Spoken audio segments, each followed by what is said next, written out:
Chapter 221. Go down the mountain to play. Zhuxian smiled and said, "It's rare for you to have such free time. Otherwise, if Master and eldest senior brother were here, they would only ask you to go and practice." White Lotus was still a little surprised, but she was a little happy in her heart. Ever since she entered the Kunlun party, especially after she became a disciple of Hakushin Jinkuen, she spent most of her time on the high and mighty winter peak. Other than sneaking down in private, she did not have much contact with the ordinary people in the sect. Of course, the people she had the most contact with were the 3 people in Hakushin Jinkuen's sect. However, Hakushin Jinkuen was busy with practice, and Immortal Idol Month, as the sect leader of Kunlun, was busy with many affairs. The one who took care of her the most and met her the most was this second senior brother. In fact, White Lotus had a good impression of Zhuxian, but it was just a good impression. Although Zhuxian was a veteran Jindan friar in the Kunlun party, and his reputation was extremely high, he had a master and a senior brother who were too dazzling. Instead, Zhuxian seemed a little dim. For ordinary people and ordinary cultivators, the Jindan friar realm of 10 years was already the peak that they dreamed of. However, for Zhuxian, the world often changed their view. Your master is a peerless deity transformation stage perfected cultivator, and your senior brother is a little inferior, but he is also a Yuanying perfected cultivator. At the same time, he also inherited the position of the Kunlun party's sect leader, and his name is known all over the world. Compared to these 2 geniuses, Jindan friar? What was that? There were always people who felt that if others did not reach the expectations that they randomly set in their hearts, it was because that person did not work hard or had poor talent. It was all that person's fault. However, no one really wanted to understand why that person was like that. White Lotus was a mature child. It could even be said that she was terrifyingly mature in private. However, she was still too young, and there would always be some things that she had not experienced or thought of. Just like now, she kept intentionally or unintentionally comparing second senior brother before her with her master and eldest senior brother, and then she got the impression that he seemed to be inferior. However, although his achievements were poor, he was still a good person. Zhuxian treated White Lotus pretty well. He was probably the person who treated her the best on Winter Peak. White Lotus revealed a rare smile and nodded to Zhuxian. She thought to herself, this second senior brother really knows how to conduct himself. She quickly walked away. Zhuxian watched as White Lotus left, his eyes remaining gentle. From the beginning to the end, he saw the changes in White Lotus's expression, but it did not affect him too much. How many years had it been? How many people had intentionally or unintentionally looked down on him? This was very normal, wasn't it? Zhuxian could even guess what this little girl, White Lotus, was thinking. He knew that she did not do it on purpose. No matter who it was, after having a deity transformation stage master and a nascent soul Taoist master who was also the Kunlun sect leader's senior brother, everyone's expectations of him would become very high. It was so high that if they only cultivated to the level of Jindan friar, it would be a kind of sin. The wind and snow blew from afar, and White Lotus's figure disappeared in the distance. The smile on Zhuxian's face slowly disappeared, and his expression gradually became indifferent. It looked like the wind and snow on this winter peak. It was cold and piercing. He quietly looked at this familiar white world. Every cliff, every icicle, every mountain path, and even every piece of wind and snow that had been blown by, felt so familiar to him. He had spent a long time here. He raised his head and looked at the violent wind and snow at the highest point of this mountain. That place seemed to be above the 9th heaven, as if it was always so high and unreachable. After a while, he suddenly laughed, with a hint of self-mockery. There were still many traces left behind from last night's stormy night. Under the hazy sky, the dark clouds gathered into a thick blanket, slowly rolling, as if they were brewing something. And on a nameless peak outside of Kunlun, a black shadow was slowly walking towards the highest peak. It was Black Dog. After a night, it seemed to have gone through another brutal battle. The bruises all over its body returned to its body. Fresh blood flowed continuously and dyed a large area of the ground red. But Atsu was not the most miserable. There were many more miserable than it, such as those who had fallen dead on both sides of the mountain path, or those who had rolled directly into the cliff and died.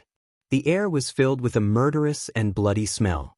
Some heavy breathing sounds rose and fell, echoing in the shadows of this mountain. Behind Atsu, in the gaps between the grass and the trees, behind the branches and leaves of the forest, one could see some bright or murderous eyes everywhere. At the same time, in the area between these terrifying gazes and Atsu, near the mountain path, there was a scene of chaos.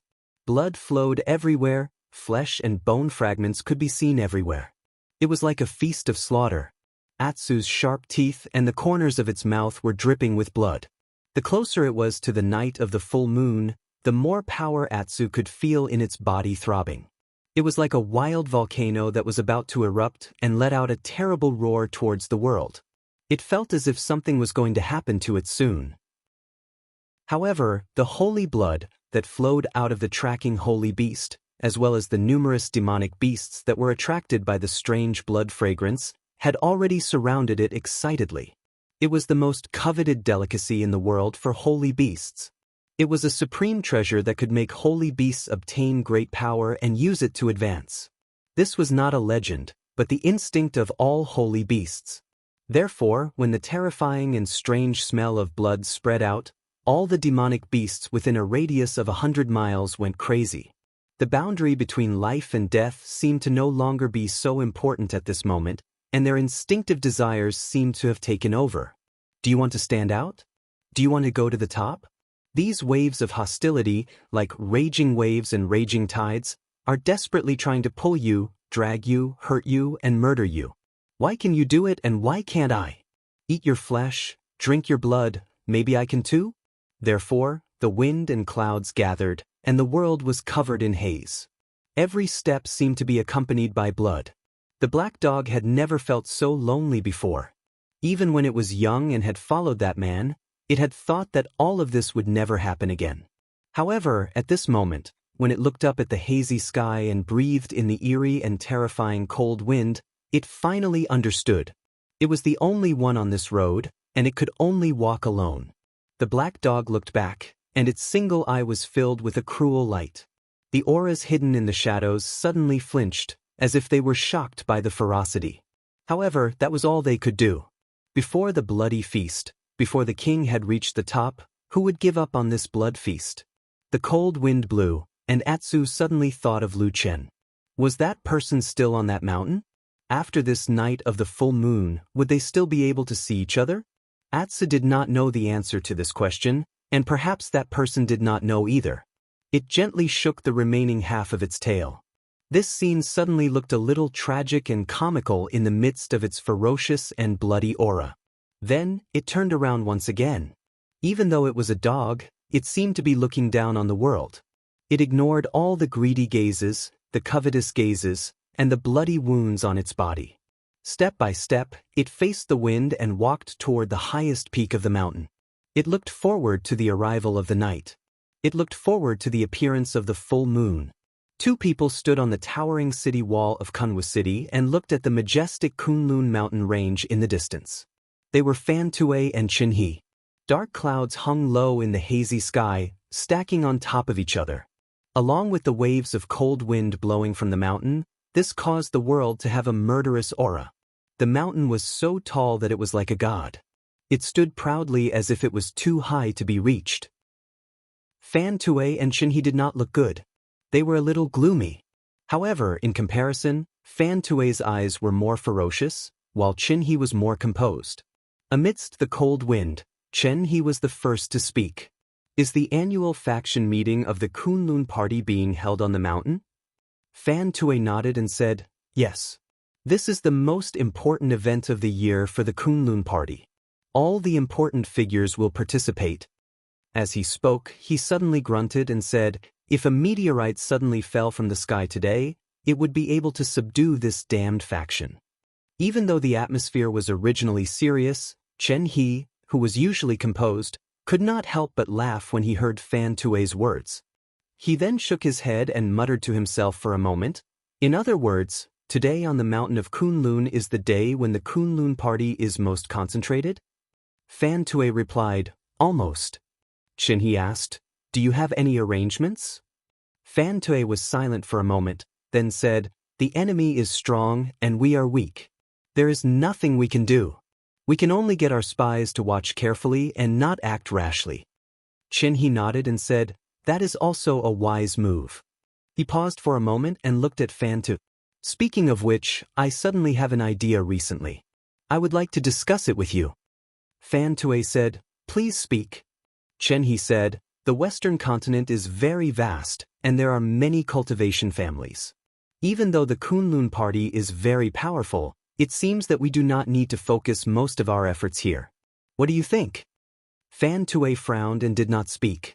Chin-hee smiled and said, Even though we have suffered some setbacks previously, our foundations have not been damaged.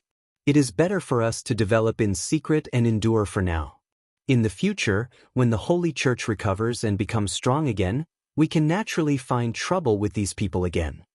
Fan Tue looked at the distant Kunlun mountain and suddenly said, But there is still a brother on the mountain that we have not contacted. That is a person who could set up the reincarnation array. How can we give up so easily? Chin-hee frowned and muttered, Speaking of this, I have been thinking about this matter for the past 2 days. I have a feeling that this matter is a little strange. Chapter 222. Fan Tue was shocked and asked, What's strange? Chin-hee said, How many people in the Holy Church do you think can draw the reincarnation array? Fan Tue froze for a moment before replying, Of course it's a senior with a high level of cultivation. At least 10 years ago, I heard that only the elders of the Holy Church could draw it. Chin-hee looked at him and said in a deep voice, You are right. That was indeed the case 10 years ago. However, the seniors in the Holy Church have withered. 4 of the 5 great elders of the past have passed away. Only Elder Ghost is left. However, it can't be him. Fan Tue's expression changed slightly. After a moment of silence, he furrowed his brows and said, Perhaps it's a disciple left behind by the other elders? Or are they the experts that Elder Ghost has trained over the years? Chin-hee shook his head and said, That's impossible. I am well aware of the manpower of Elder Ghost. No one would come to Kunlun. As for the disciples left behind by the other 4 elders, there are naturally outstanding geniuses. However, they are also well-known people in the Holy Church. They are definitely not strangers who are hiding here and have cut off all ties with us. Fan Tue's brows furrowed even tighter. He said, Based on what you said, this is indeed strange. However, the reincarnation array that appeared on Kunlun Mountain is undoubtedly the real deal from the various information we have received. However, if the person in the Holy Church who can draw this array is not here, how did this array appear? Chin-hee's expression was dark.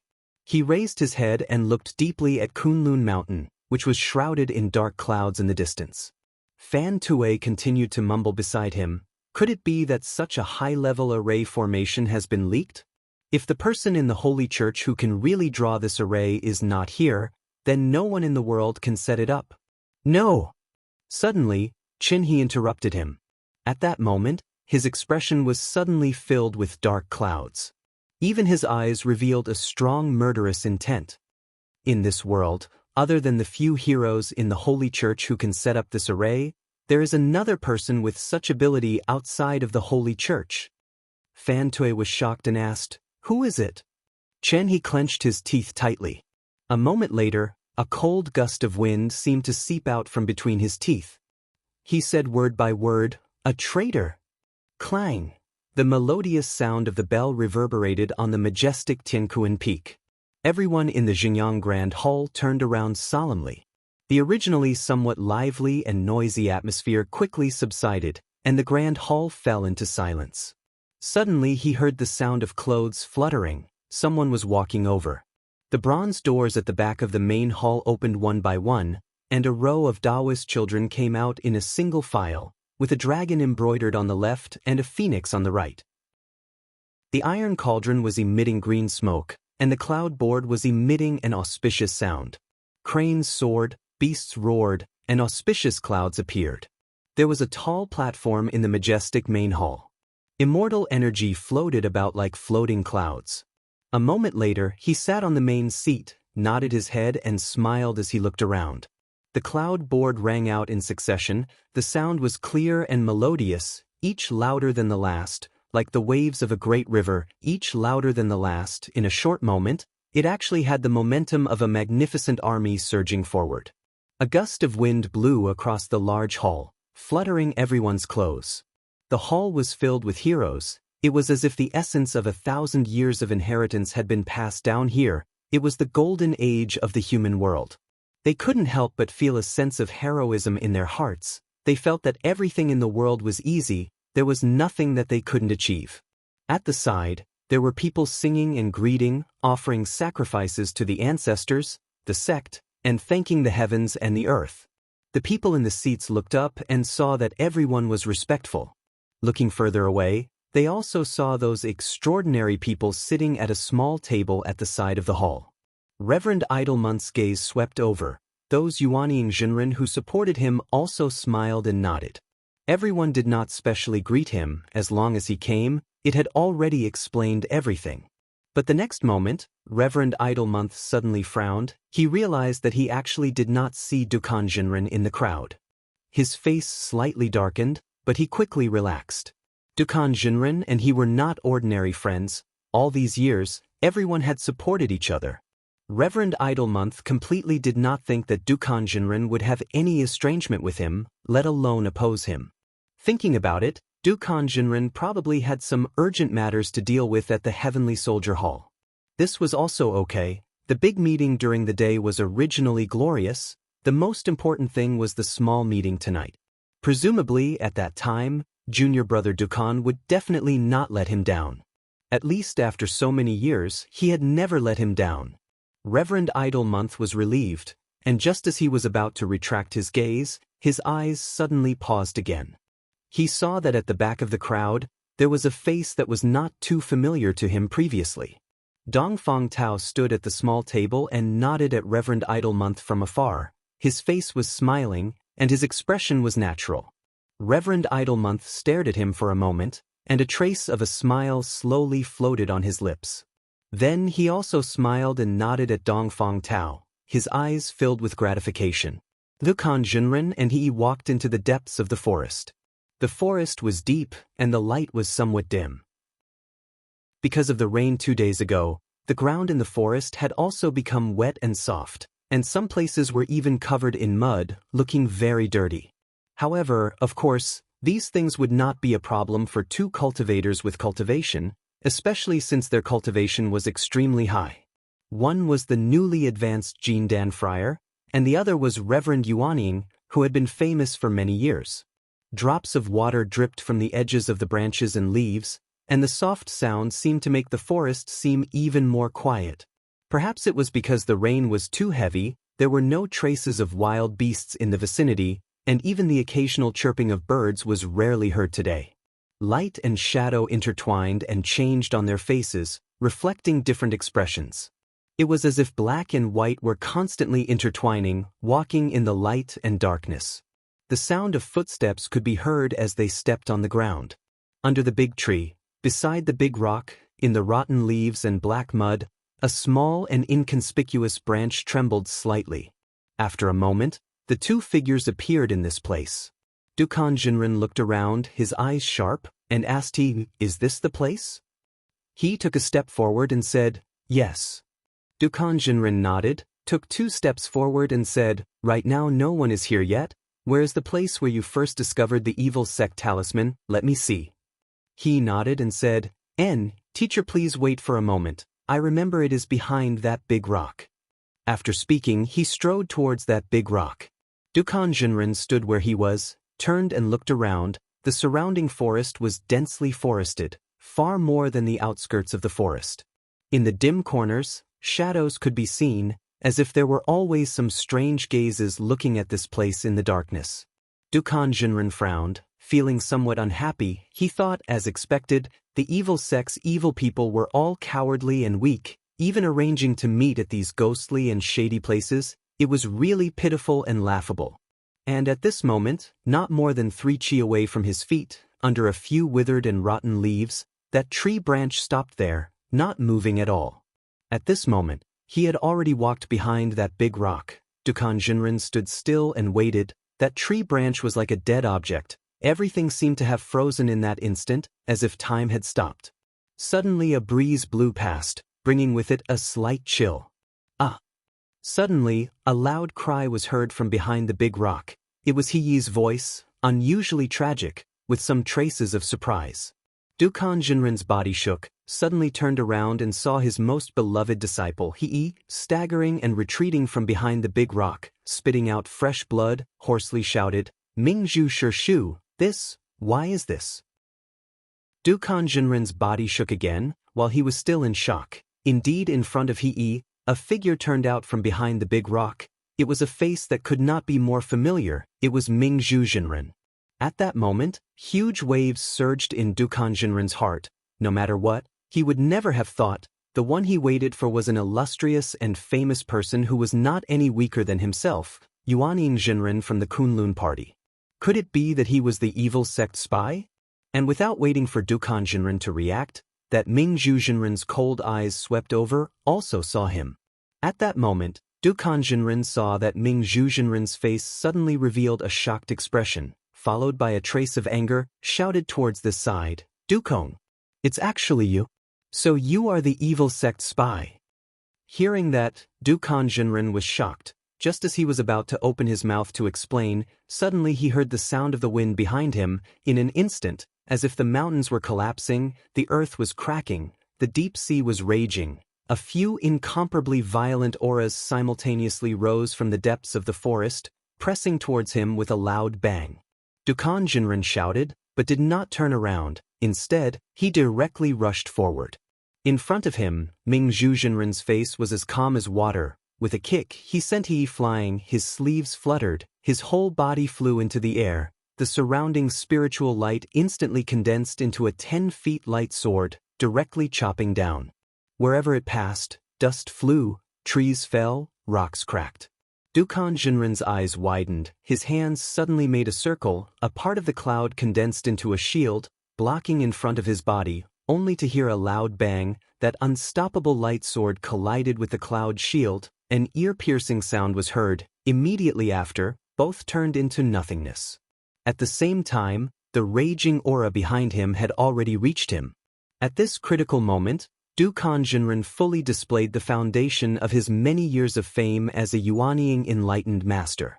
His body shone brilliantly, and 3 magic treasures appeared one after another, turning into a pagoda, a bell, and a halberd. At this critical moment, he forcibly blocked the soul-chasing attack, flipped his body, and forcibly rushed out from the side. Even so, his chest was stuffy, and a mouthful of blood directly sprayed out from his chest. When he turned around, he saw 3 people walking out of the forest, causing his expression to greatly change. Impressively, it was Enlightened Master Qian Deng, Enlightened Master Guangyang, and Masato Kihara, the 3 great Yuanying enlightened masters. He saw Enlightened Master Qian Deng at the forefront, glaring at them and shouting, "Dukong! You colluded with the evil sect to infiltrate our sect. This is truly a heinous crime. Why don't you surrender now?" Dukong was aghast. "Preposterous! You are all slandering me." However, after all, he was not an ordinary person, and in a flash, he saw through the treacherous situation. He sneered, "You want to slander me, but don't even think about it. I will go find Senior Brother Sect Master to explain." With that said, his body moved, and he was about to fly into the sky. But at this moment, Enlightened Master Mingzhu sneered, suddenly raised his hand, and struck He, who was already injured and leaning against a tree. Immediately, there was a frightening sound of bones breaking, and he staggered and struggled, blood spurting everywhere, and with tears in his eyes, he shouted to the sky, "Master, quickly leave." Dukan Jinren, who was about to fly, suddenly stopped. Chapter 223. In Jingyang Hall, everything was still proceeding in an orderly manner. At least during the day, there were still many tedious but important rituals that needed to be done one by one. They couldn't be careless when paying respect to the world and ancestors. As perfected Yuanying, he was naturally more relaxed than ordinary people. Most of the time, he only needed to stand to the side and watch. He only needed to bow and pay respects during the most important activities. Dongfang Tao had been doing it very calmly without any impatience. During this time, Melaleuca japonica took advantage of a gap when no one was paying attention to whisper to him, "Why are there fewer people than we expected from perfected Yuanying's side?" Dongfang Tao's expression didn't change as he replied softly, "Didn't I say long ago that this day isn't important? It's probably because those fellow Taoists can't be bothered to come." Melaleuca japonica shook her head and said, "I think something's wrong. Look, even Du Kong didn't come." Dongfang Tao glanced at her and said, "It's fine if you're talking about others, but I don't believe that old man Du Kong would be at odds with Idle Month." Melaleuca japonica thought for a moment and nodded. "You're right. Du Kong is indeed perfected sect master's loyal follower. He won't betray him. However, isn't this strange? If that's the case, why hasn't he come after so long?" Dongfang Tao said, "Something must have delayed him." Melaleuca japonica fell silent. Dongfang Tao waited for a while and saw that she didn't say anything. Instead, he looked at her and asked softly, "What's wrong?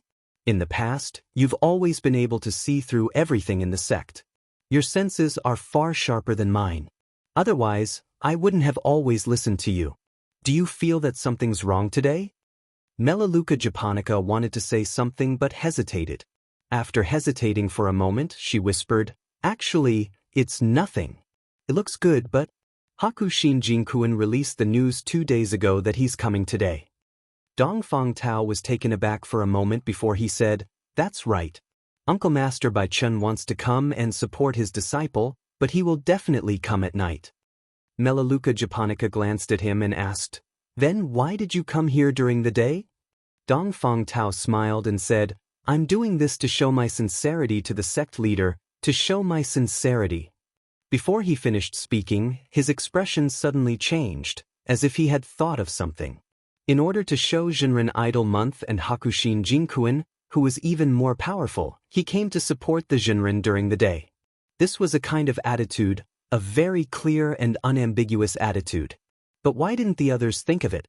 In the distance, Perfected Idle Month finished paying her respects to the ancestral master. She retreated to the side and looked over through the gap. Dongfang Tao raised his eyes and looked over. Both of them smiled at each other and nodded. A moment later, Perfected Idle Month looked away. The smile on Dongfang Tao's face slowly disappeared. A moment later, he said in a low voice, "It seems that something is really wrong." Boom! In the sky outside the main hall, the sound of thunder suddenly came from the gathering dark clouds. Dongfang Tao and Melaleuca japonica raised their heads and looked outside. After a moment, Melaleuca japonica said softly, "It seems like it's going to rain again." It started raining again. The rain was not heavy. In the beginning, there were only a few drops. Slowly, it became denser. However, it was still a light drizzle that drifted down from the clouds. It made the world and the towering Kunlun Mountains look a little blurry and hazy. The sound of thunder traveled into the darkness and into the shadows. Most people in this world, most of the time, felt that the darkness was scary, gloomy, terrifying, and disgusting. Very few people liked the darkness, just like how most people naturally liked the light. However, there were also very few people who liked the darkness. They felt that the darkness was also warm. They felt that the darkness was a kind of protection. When they were lonely, they would think of it. For example, the legendary evil sect. Many people in the world felt that they naturally belonged to the darkness. This was of course a misunderstanding. As long as one was human, it was hard to change one's nature. Even for the evil sect people, most of them liked the light and hated the darkness. However, the devil sect of the three realms had such a long history that even the followers of the devil sect could not remember how long it had been. Since ancient times, they had actually passed down many unimaginable and bizarre Taoist arts and divine powers. Among them, there was an extremely rare and strange skill that made one hold his breath like a dead thing. Even the heartbeat almost stopped. As long as one's cultivation was deep enough, one could avoid the senses of some powerful cultivators. But the senses were still there. Therefore, in the deepest darkness, he seemed to have seen everything. It started to rain again. The water droplets seeped into the soil. That chill was like a knife piercing into the flesh and bone marrow. He had been waiting for the figure that should have appeared. However, the one that should have appeared did not. The one that should not have appeared came a lot. He could not even distinguish the layers of illusions in this chaotic situation. Therefore he could only hide in the darkness and wait in silence. Dukhan Jinren's eyes widened in anger. He looked angrily at Mingzhu. His teeth were clenched. Mingzhu looked at him with a cold smile. He said disdainfully, "Evildoer." Dukong looked at He, who was vomiting blood. He said with grief and indignation, "You and I are both Yuanying Jinren. You have the nerve to attack such a young man?" Mingzhu sneered. "You put it nicely. If you have the guts, come and fight me for 300 rounds? Dukong snorted. His face changed. In this treacherous situation, his many years of experience allowed him to maintain a clear mind. He said coldly, "I am not a spy from the evil sect. There is a misunderstanding. I will explain it to sect head senior brother. If you guys dare to lay your hands on my disciple, be careful that I will be ruthless in the future." After saying that, he hardened his heart. Without looking at he turned around and left. With Zhenren Yuanying's level of cultivation, it was easy to defeat him but hard to capture him. Killing him was even more difficult. The few Yuanying Zhenren looked at each other. Suddenly, Qian Deng, who had not spoken since the beginning, took a step forward. He said in a deep voice, "Are you really not a spy from the evil sect?" But Dukhan Jinren said hatefully, "I have been in the Kunlun party for many years. Don't you know what kind of person I am? Do I look like a spy from the evil sect?" Qian Deng nodded slowly. He seemed to be moved by his words. He said in a deep voice, "Logically speaking, it is true. There must be a mistake somewhere.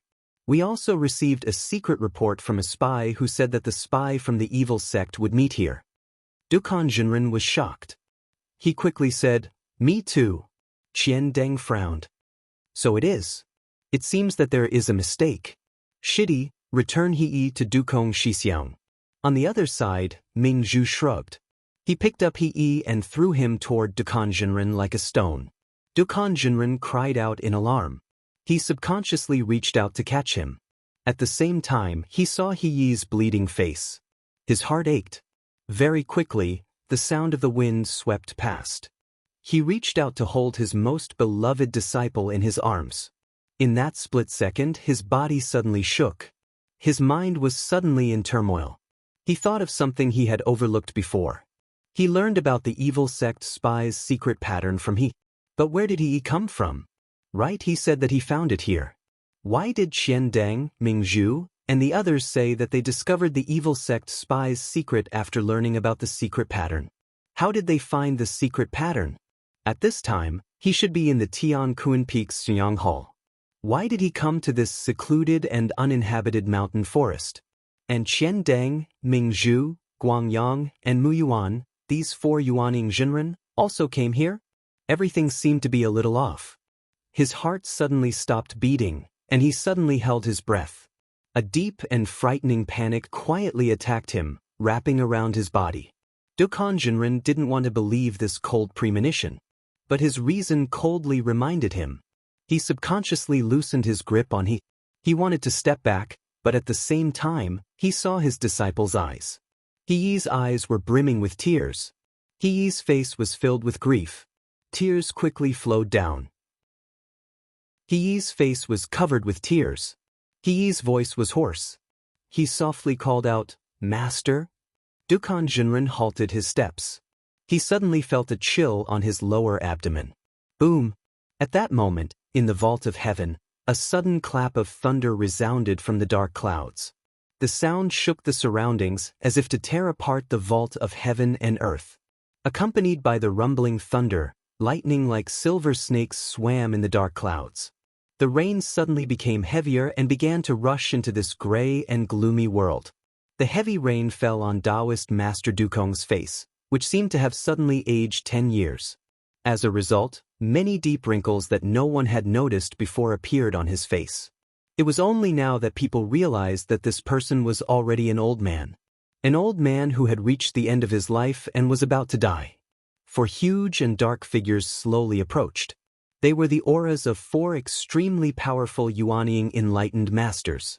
When they gathered together, their power was enough to split the mountains and split the earth. Just the invisible power seemed to have cut off any connection between this place and the outside world. Not even the slightest sound could be heard. But Dukhan Jinren no longer cared. He just looked at he in a daze. His mouth squirmed a few times. Then he lowered his head to look at his lower abdomen. There was a bright blade there. It was as cold as snow. It directly cut through the incomparably tough flesh and skin of the Yuanying enlightened master like cutting a piece of paper. It went straight into the sea of qi in his lower abdomen and penetrated all the barriers. With a terrible and cruel aura, it directly pierced through the 5 elements disc in Dukhan Jinren's dantian. Like a demon, it ferociously nailed him to death on the blade. Then, it broke out of his body and along the way, it also cut off his spine. The blade had a handle. The handle was held in his disciple's hand. It was steady and powerful. Chapter 224. Hot blood gushed out of Dukhan Jinren's wand like a fountain, drenching Heyi's palm. In the blink of an eye, his hand was completely dyed bright red. He clenched his teeth and slowly raised his head. The master and disciple's gazes met at this moment. They were so close, yet it seemed as if they were thousands of miles apart. Why? Dukhan Jinren coughed. His voice was low and hoarse. At the same time, it seemed that because his dantian had been destroyed, the qi channels in his body were instantly thrown into chaos. Spiritual energy tore through his meridians, and even blood kept gushing out of his mouth. Heyi's lips trembled slightly. His eyes were slightly red and swollen. He opened his mouth a few times, but no words came out. Only the rain falling from the sky drenched his face with water droplets. The 4 huge shadows around him were getting closer and closer, but Dukhan Jinren didn't seem to feel anything. At this moment, it was as if there was only he in front of him in his eyes. He looked at Heyi, at the disciple that he had placed his life's hopes on. A bloody palm slowly rose up, trembling in the air, and touched Heyi's face. Dukhan Jinren's face was filled with sadness, pain, confusion, and disappointment, but his gaze was still gentle. It was as if the person in front of him was still his most beloved disciple. Heyi's entire body trembled violently. He desperately bit his lips, trying to pretend to be strong and indifferent, but his eyes were already blurred. He couldn't tell if it was tears or rain.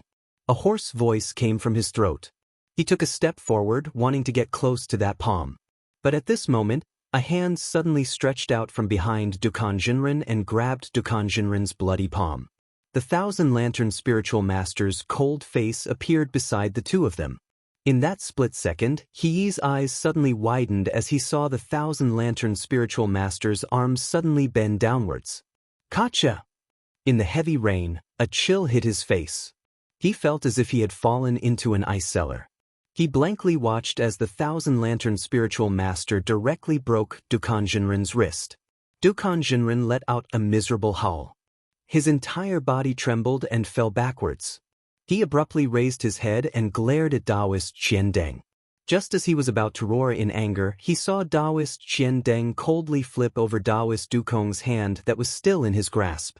Under the washing of the rainwater, a needle-shaped magical treasure that flickered with a cold light was slowly revealed in between the bloody flesh and bone fragments.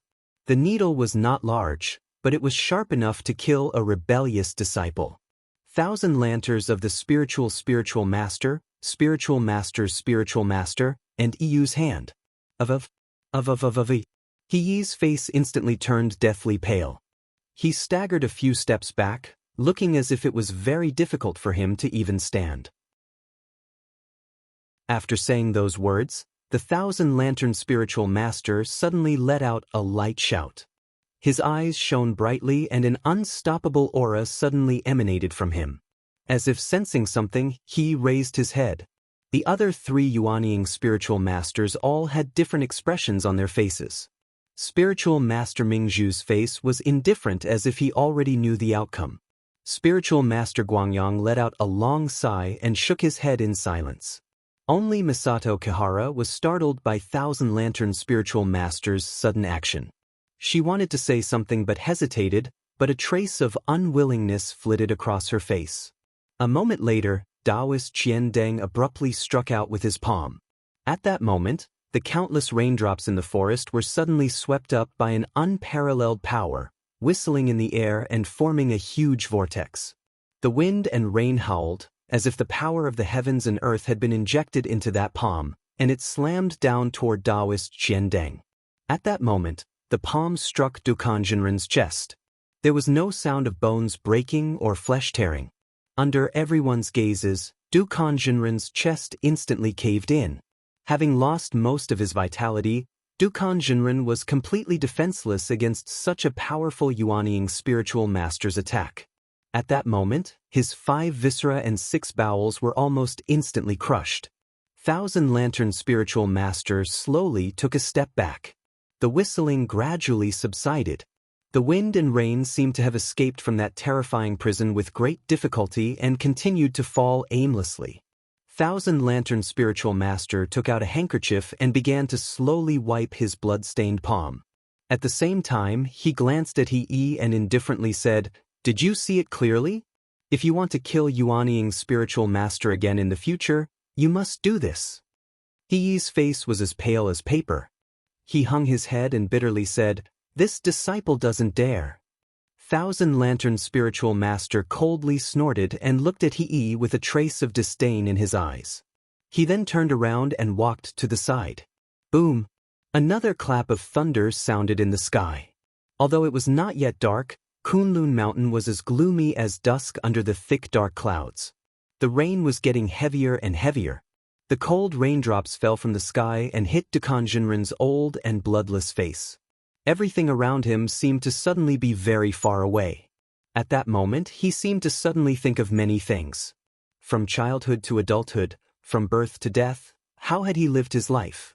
Had he regretted it? Had he felt gratitude? Had he felt pain? Had he felt joy? However, everything seemed to suddenly become abnormally light and was replaced by an incomparably heavy fatigue. Exhaustion drowned him like a tide, bringing darkness with it as it swept over. Finally, his body could not hold on any longer. The body that was once tall and proud in the world, with a powerful cultivation, finally lost all its vitality on this day and fell down dejectedly. With a thud, he fell heavily on the dirty ground. Black mud splashed on his face, rotten leaves jumped up and down in front of his eyes, which were still open. In his final moments in this life, he had never imagined that he would meet death in such a manner. The heavy rain hit his body, and the coldness spread. His body twitched and then gradually stiffened. He was about to die. He was about to die. Everyone could see it, including Dukan Jinren himself. He waited for the final moment in pain and sorrow. However, at this moment, his eyes, which had fallen into the dirty mud on the ground, suddenly saw that just a few inches in front of him, under the rotten leaves that had just been shaken up, there was a seemingly unremarkable tree branch stuck in the mud. He saw that tree branch. That tree branch seemed to have sensed him. The wind and rain roared, sweeping away the darkness and filth of this world. However, in that moment of death, Dukan Jinren's pair of absent-minded eyes suddenly had a strange luster. He seemed to be startled. But very quickly, the corners of his mouth slowly rose into a strange smile. At that moment, the sky full of wind and rain and the surrounding tall trees, including those even more terrifying figures, seemed to have disappeared from his eyes. In Dukan Jinren's eyes, there was only that small tree branch left. There was black mud on the ground. The ice-cold rain continuously poured down, washing over their bodies. Perhaps sometimes, the gap between the living and the dead was only a thin layer of mud. He felt it, he seemed to understand something. He seemed to want to speak but couldn't. He laughed. His head tilted, and then he died with that trace of a strange smile. Boom! A sudden clap of thunder rang out. Everyone raised their heads to look at the sky, only to see lightning flashing across the sky like snakes. In the dirty underground, the tree branch also trembled slightly, before slowly hiding under another piece of rotten, withered leaf. Everything as if it had never happened. When the clap of thunder exploded on the Tian Kun peak of Kunlun in the Xingyang Hall, the grand meeting of the sects was halfway through, and now it still had to continue with a grand and lively atmosphere. Su Qingjun stood in the crowd, feeling a little uneasy. Today's weather was a little abnormal. The thunder rumbled, and at the same time as the meeting of the sects was going on, it always made people feel a little uncomfortable. In fact, it was obvious that Su Qingjun was not the only one who felt this way.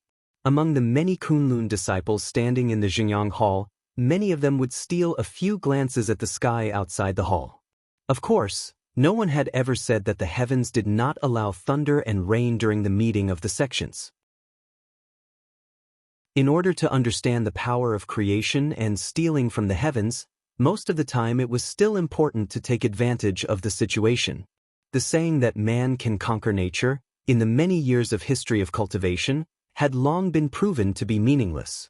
In front of the true power of heaven and earth, all things in the world were perhaps ants. Therefore, they still did what they had to do, even if it was thunder and rain. At least, on the high platform of the Xingyang Hall, the head of Kunlun, Idle Month, always had a calm expression. Her deep self-restraint could be seen clearly, and she had a bearing that would not change even if the heavens and earth collapsed in front of her. It was really admirable. Taking advantage of the short break in the middle, Su Qingjun walked to the side of Dongfang Tao and Melaleuca japonica and greeted the two of them. Melaleuca japonica seemed to really like Su Qingjun. She smiled and pulled her up, saying, "There are many eyes here, you don't have to be so polite." Su Qingjun agreed, and then said a few more words to them. However, these two were old and experienced cultivators, and very quickly, they could tell that Su Qingjun did not mean what she said. Melaleuca japonica smiled and asked, "What's wrong, June girl? If you have something to ask, just say it." A trace of embarrassment flashed across Su Qingjun's face, but after a while, she still gathered her courage and said to Dongfang Tao, "Martial Uncle Dongfang, I want to ask, yesterday you said that the power of heaven and earth might affect Sumo's recovery, but such a powerful thunderstorm, does it count?" Dongfang Tao laughed and shook his head. Melaleuca japonica also sighed softly, and said with a smile, "You are confused because you are too concerned. Don't worry, how can this degree of power count as the power of heaven and earth? It's fine." Su Qingjun nodded, looking as if she was relieved, but also a little embarrassed. Dongfang Tao said, "After tonight it should be fine." Melaleuca japonica said, "And there's also EXN watching." Su Qingjun made a sound of acknowledgement, and said, "I've really troubled younger sister EXN." Chapter 225. The rain continued to pour, and occasionally, lightning flashed across the dark sky. Thunder rumbled above the clouds. Atsu was already drenched, its black fur stuck to its body, and its broken body was covered with wounds and blood. It was not far from the mountain peak, but the ferocious demon beasts behind it were getting more and more irritable. There were constantly demon beasts driven by their natural greed pouncing on it, wanting to drink its blood and eat its flesh. Atsu's response was to bite them to death. Its sharp fangs were as sharp as blades, and it was as cruel as a demon. It was a beast that was more ferocious than these beasts, and whoever dared to stand in its way would fight to the death. It was a battle of life and death, and in this stormy day, there seemed to be no end to it. The rain drenched the black dog's body, and it felt a little cold and a little lonely. At that moment, it suddenly missed Lu Qin, and remembered the many nights when it slept quietly on the same bed with him. Perhaps, that was the most peaceful and happy moment of its life? Roar! A deep and mournful roar burst out from Atu's throat. He bit down on the throat of a demon beast that lunged at him in the wind and rain. He tore its flesh, swallowed its blood, and then threw the dead body to the side. The auras in the distance seemed to stop for a moment, and Atsu looked back in disdain, and then continued to walk towards the peak, panting. This day was so long. Even it did not know if it could make it through. Would he be able to see the rising of the bright moon in that cloudy and rainy weather? In the dense forest, someone said this. Let's wait until the sky turns dark. That's when we have important things to do, and at the same time, let's see if anyone will come." The people around had no objections, so they walked to a secluded corner, sat down quietly, and waited. Waiting for nightfall. Dongfang Tao and Melaleuca japonica were waiting for the end of this ceremony, waiting for the important small meeting that would take place in the evening. Su Qingjun was also waiting for the end of this grand ceremony so that she could go back to visit her younger brother Sumo as soon as possible. Perhaps, if she could make it in time, Sister Exen would be able to find that man to come see her. In the guest room of the flowing fragrance garden, Exen was sprawled on the table in boredom, staring at the continuous rain outside the window in a daze, as if she had lost her mind.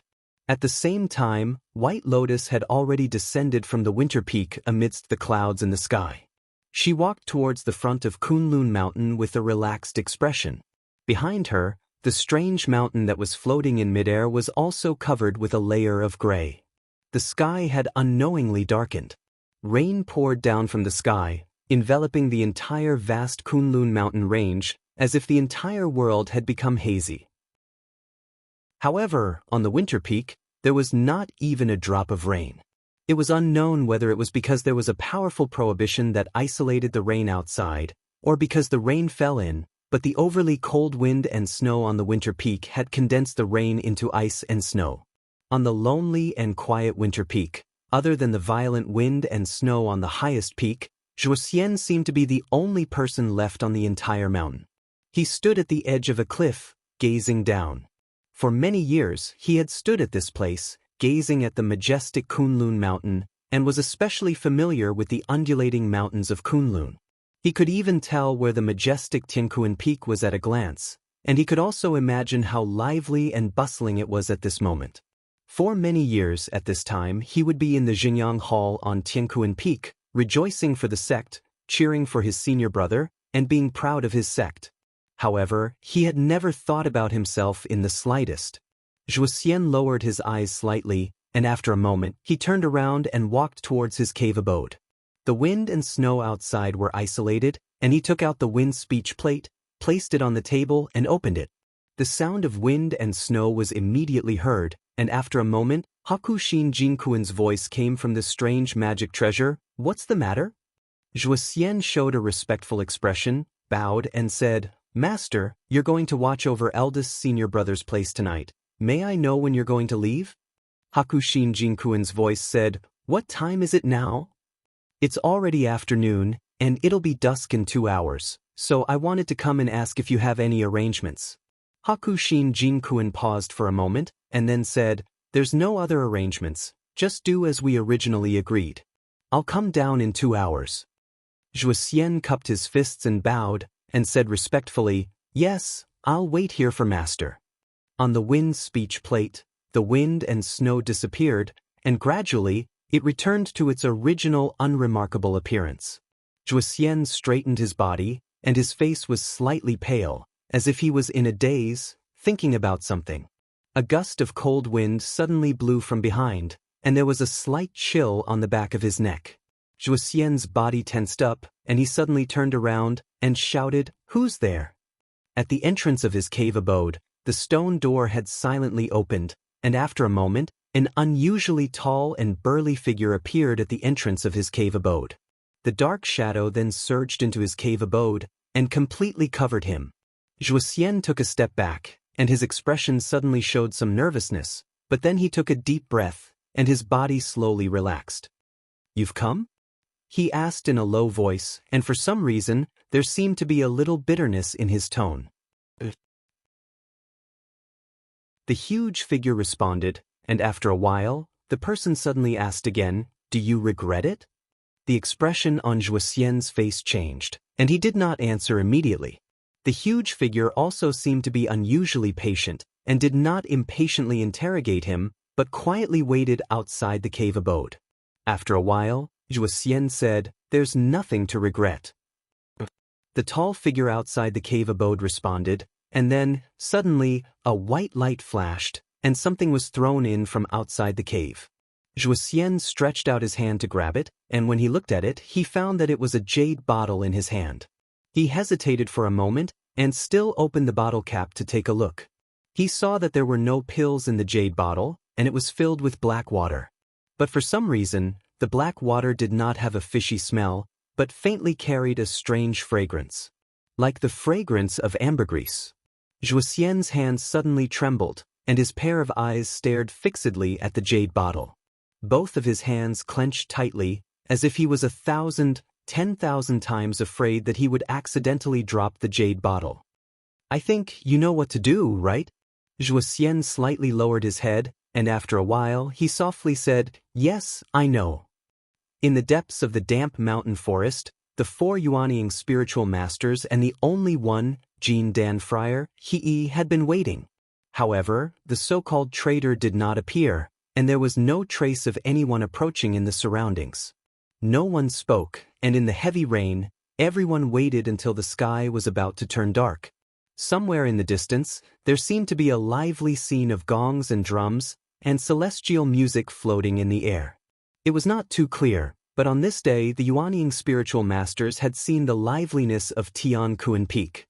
Qian Deng and Ming Zhu looked into the distance with ridicule on their faces. Hei, on the other hand, was sitting on the ground in a daze. Occasionally he would glance at Taoist Du Kong's corpse, which was still lying on the ground. Then he would immediately look away with a trace of guilt and a trace of pain in his eyes. "Aren't we going to participate in the sect council tonight?"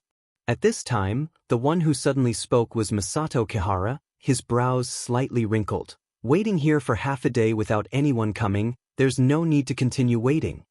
He wanted to say something, but stopped on second thought. Except for him, everyone present was a powerful and profound Yuanying spiritual master, so there was indeed no room for him to speak.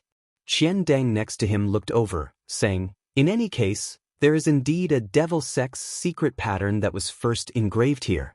Let's not do anything else, just treat it as a matter of convenience.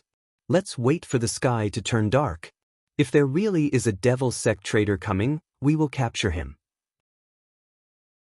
If the current situation has already alerted the enemy and he doesn't dare to come, then there's no harm, we just need to carry on with our business as agreed."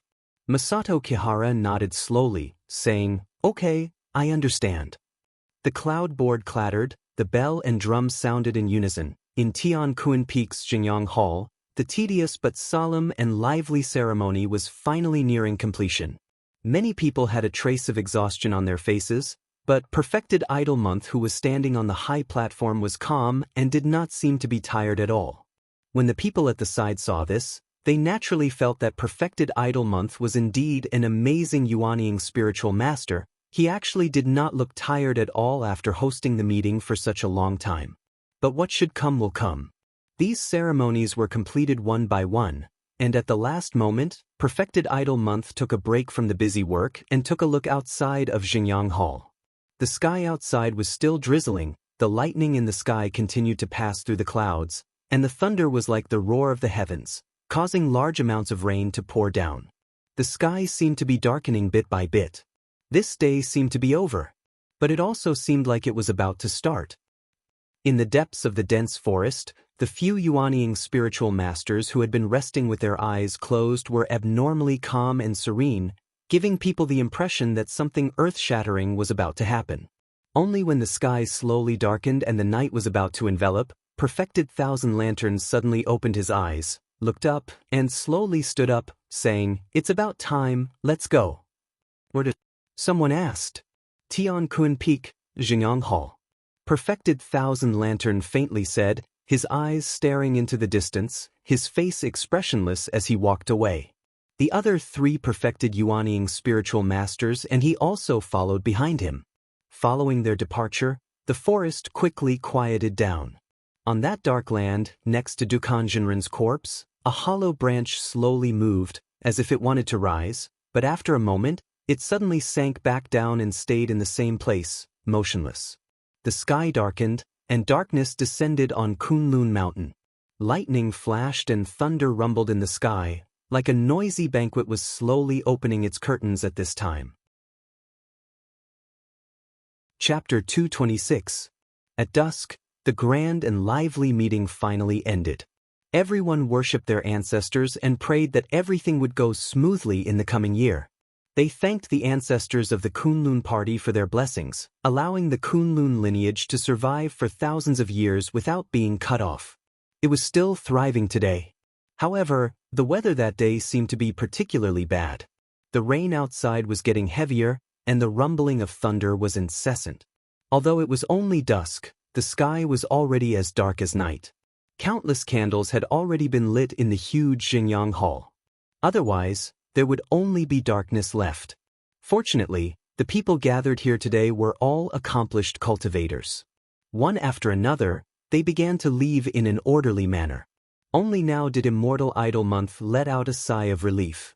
Although it was very glorious to be the sect leader, it was indeed not an easy task to preside over the meeting for a day. He looked around with a calm expression. After a while, it would be the highlight of the day. Almost all the elites of the Kunlun sect would gather here. Although there were a few troublemakers who were not well behaved and said strange things all day long, as long as his master arrived and took charge of the meeting, everyone would naturally be obedient and there would be no more objections. This was the power of a soul formation perfected cultivator. Immortal Idol Month smiled slightly. He turned around and walked down the high platform, walking towards the back of Xingyang Hall. In the crowd, Su Qingjun said goodbye to Dongfang Tao and Melaleuca Japonica and followed the crowd out of the hall. As for Dongfang Tao and Melaleuca Japonica, they also had to part ways here. Only Immortal Yuanying could participate in the small gathering at night. Of course, the location of the gathering would not be in such a spacious Xingyang Hall, but in a side hall at the back of the hall. Many Kunlun disciples were leaving from the main entrance in an orderly manner. The queue was very long. Su Qingjun stood at the back of the queue and waited. Occasionally, she would look back and see Dongfang Tao and Melaleuca Japonica chatting for a while. It seemed that Melaleuca Japonica gave him a few words. After Dongfang Tao nodded in agreement, he also walked towards the door that Immortal Idol Month had left through. With him were a few other Yuanying perfected cultivators who had already arrived. Their destination was naturally the same. When they saw each other, they also smiled and nodded, including Dongfang Tao. Perhaps because he had arrived in the daytime, the expressions of those Yuanying perfected cultivators were very gentle and friendly when they saw him. They probably thought that he was also on their side. After a while, Su Qingjun walked out of Xingyang Hall. She had just stepped out of the tall main entrance of the hall when she stepped out of the hall. The sky had actually turned completely dark. Even the drizzle that was falling from the sky could not be seen clearly from a place that was slightly further away. The cold wind blew, and the cold rain fell on her face. There was a trace of coldness that seeped into her skin. And in a place further away, the wind and rain were hurried. The night was bleak and hazy. Even the figures of those towering mountains could not be seen. Boom! Just at this moment, above the dark clouds in the sky, a sudden clap of thunder sounded. A bolt of lightning pierced through the darkness of the vault of heaven. It was like a twisted silver snake that divided the entire sky into two halves. With the help of the lightning, Su Qingjun saw the sky full of wind and rain sweeping over. The human figures were walking briskly in the dim light of the night. Most of the people were trying to leave this place, but with the help of that bright light, it reflected a group of people who suddenly walked in the opposite direction. There were a total of 4 people. The Kunlun disciples who were near them were almost all startled. They bowed continuously. The person in the lead was the head of Baichao Tang, Immortal Qian Deng. Following behind him were Ming Zhu, Guang Yang, and Mu Yuan, the 3 Immortal Qian Deng. With 4 people gathered together, naturally, the momentum was extraordinary. Along the way, no one dared to block their way, and they smoothly walked over. Su Qingjun was a little surprised, but she still hurried forward to greet her master, Masato Kihara. At the same time, she also greeted the other 3 Immortal Qian Deng. Masato Kihara's expression was indifferent. After glancing at Su Qingjun, he said, "Have you also stayed here for the whole day?" Su Qingjun said, "Yes, disciple has been here all along." Masato Kihara nodded and said, "Now there's nothing else. You can go back and rest first." Su Qingjun replied with an "oh," and took a step back. Just as she was about to turn around and leave, she suddenly saw Immortal Ming Zhu, who was originally walking in front of Masato Kihara, suddenly turn around. After glancing at Su Qingjun, he called out, "Wait." Su Qingjun and Masato Kihara looked at Immortal Mingzhu at the same time. Masato Kihara frowned and said, "Senior brother Mingzhu, what do you mean?" Immortal Mingzhu said, "Senior brother Muyuan, after we go in, we also lack someone to order around. If there's anything that needs to be reported, it'll be troublesome without someone to pass the message. I was wondering if I could trouble your disciple to wait here for a while?"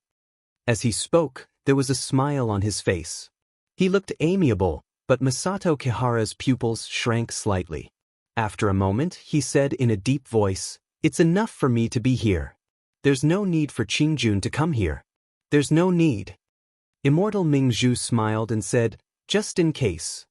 As he said this, he looked up at Masato Kihara and said with a smile, "What's wrong?"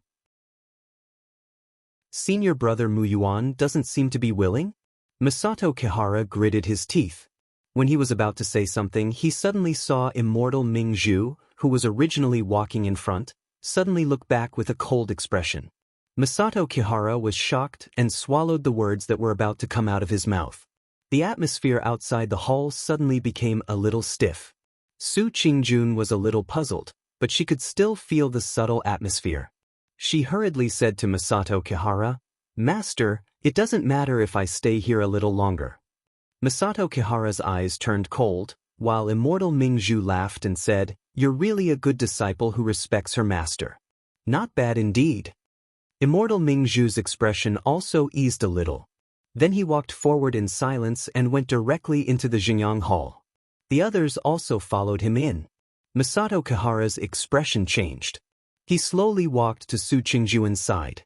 After a moment of silence, he said to her, "Since you've promised the two immortals, stand guard outside the door. Remember, don't worry about anything else. Just stand there."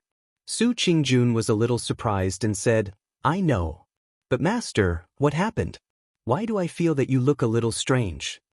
Masato Kihara smiled bitterly and said to himself in a low voice, "They are still a little worried about me. What did you say?"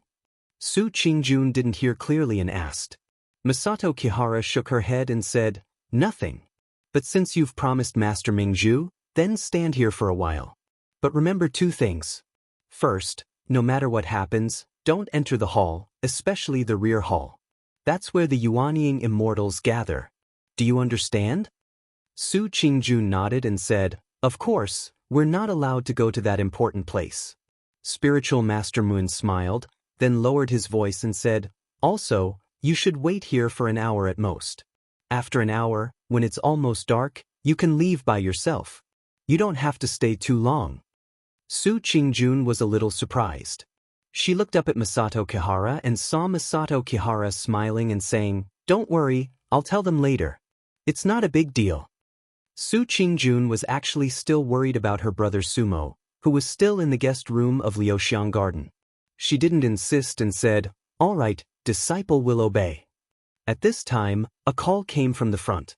Masato Kihara glanced at the hall in front of him and said, "Then I'll go. Be careful." Su Qingjun watched Masato Kihara walk into Xingyang Hall.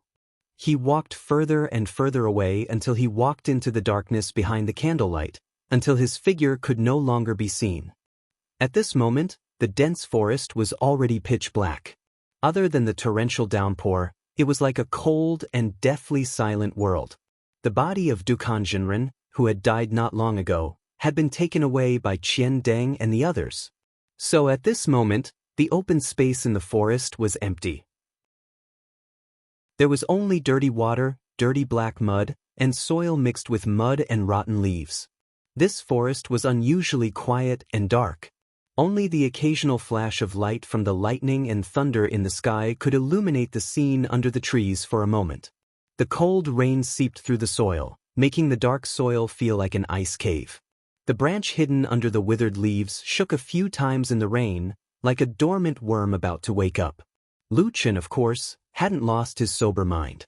The scene that happened not long ago, that soul-stirring scene, seemed to be unfolding in front of his eyes. Especially when he stabbed Dukan Jinren's lower abdomen. Lu Chen, who was hiding under the ground, received a great shock at that moment. That scene was so familiar. That knife seemed to have awakened the memory that had been sealed for many years. In that instant, he returned to that terrible night many years ago. Even with his calm and perseverance, his breathing was slightly disordered at that moment. Then, when Dukan Jinren fell on the muddy ground before his death, Dukan Jinren discovered that he was lurking here. Lu Chen didn't know what Dukan Jinren was feeling at the last moment of his death. He also didn't know why Dukan Jinren didn't shout out his whereabouts. Perhaps he just deeply hated those who killed him, or perhaps he wanted to frame them. Perhaps he was the spy of the devil cult, who had discovered his companions but refused to sell them out. Or perhaps he was simply at death's door and had no strength to shout out? This sudden massacre, the disaster that arose from the wall, made one's heart turn cold. But in the end, Lu Chen discovered that he was still unable to see clearly who was the evil cult spy who had concealed himself the most. And more importantly, he discovered that the person who had promised him to appear, until now, had still not appeared. Perhaps he should leave now? He pondered silently in the darkness, but at this moment, suddenly, amidst the sound of wind and rain, in this frighteningly cold and dark forest, from one of the gloomy paths in the forest, came a new sound of footsteps. That foot stepped on a small puddle, splashing a bit of water. Then, silently and noiselessly, it continued to approach Lu Chen in the darkness, walking over. The wind and rain became more and more urgent. Chapter 227. The sky darkened. The rumbling of thunder resounded throughout the world, and the frenzied lightning tore through the sky, as if an angry god was roaring in the sky, illuminating the dark Kunlun mountain. Light and shadow intertwined. The light was only for a moment, but the dark shadows seemed to be everywhere, and would continue like this forever. The entire gigantic Kunlun mountain flickered in the storm, lightning, and thunder, except for one place. That was between the clouds and the sky. The four strange peaks floating in the sky were majestic and motionless, and in the mysterious forbidden area below them, the thick fog that never dissipated all year round was not affected by the storm at all. All the raindrops fell silently into the thick fog, and there was no longer any movement. The thick fog did not show any signs of shrinking or retreating. Sometimes, this strange thick fog even slowly expanded outwards, slowly drifting towards the four strange peaks in the sky. This was the most deserted and empty day of the year in the most important sacred place of the Kunlun party. Because unless they were in closed-door training or could not come out for other reasons, most of the Yuanying Jinren who cultivated between the clouds and the sky would go to Xingyang Hall of Tiankuan Peak. As for the remaining two deity transformation stage Jinren Tianlan, he rarely came back, and Hakushin Jinkuan had also left Winter Peak on this day a few years ago to support Jinren Idol Month. The wind and rain were mournful, and the fog was misty. It seemed that no one was paying attention to this place anymore. Only the thick fog kept drifting in the air, looking at the dark night sky. Among the four mystical peaks of spring, summer, autumn, and winter, the Winter Peak had always been a very peculiar peak. On this torrential night, the other three peaks were drenched by the rain, but the Winter Peak was the only one that didn't have any rain. Because it was too cold on this peak, almost all the raindrops would immediately turn into frost when they fell, and then turn into wind and snow that slowly drifted down. In the world of wind and snow, it was cold and lonely. Transparent icicles of different shapes could be seen everywhere, reflecting each other with a beautiful and psychedelic luster, as if it was a fairyland that was completely different from the outside world. This place was so beautiful, but there was no one around. It seemed like a place where no one should live. Hakushin Jinkuan's Immortal's Cave was located at the peak of Winter Peak, surrounded by a violent snowstorm. Legend has it that once a deity transformation stage true monarch, a supreme great cultivator, all of them would possess peerless divine abilities that could penetrate the heavens and the earth, countless marvelous Taoist techniques, and innumerable magical treasures and spirit materials. Furthermore, they would meticulously set up a magical immortal's cave that belonged only to them. Inside, there were all kinds of mystical things, countless formations, the gathering of countless essence from the world, and all kinds of unimaginably fierce restrictive mechanisms. There was even a saying in the cultivation world: Never challenge a living soul formation perfected monarch in a perfected monarch's cave abode, even if you were a soul formation perfected monarch. Only dead perfected monarchs of divine transformation realm would have their cave abodes loosened after a long time, allowing outsiders to spy on them. In the long history of the divine central continent, every ancient perfected monarch's cave abode was an inconceivably huge treasure trove. Just a word or two about it was enough to drive the world crazy. Even so, the ancient perfected monarch's cave abodes that had been passed down from ancient times were still extremely dangerous places. Over the years, they had claimed the lives of countless explorers who yearned for treasure. Zhuoxian stood quietly outside the cave abode on Winter Peak. The wind and snow drifted past and landed on his shoulders, but he seemed to be unaware of it. High above his head was the perfected monarch's cave abode that was wrapped in a violent snowstorm.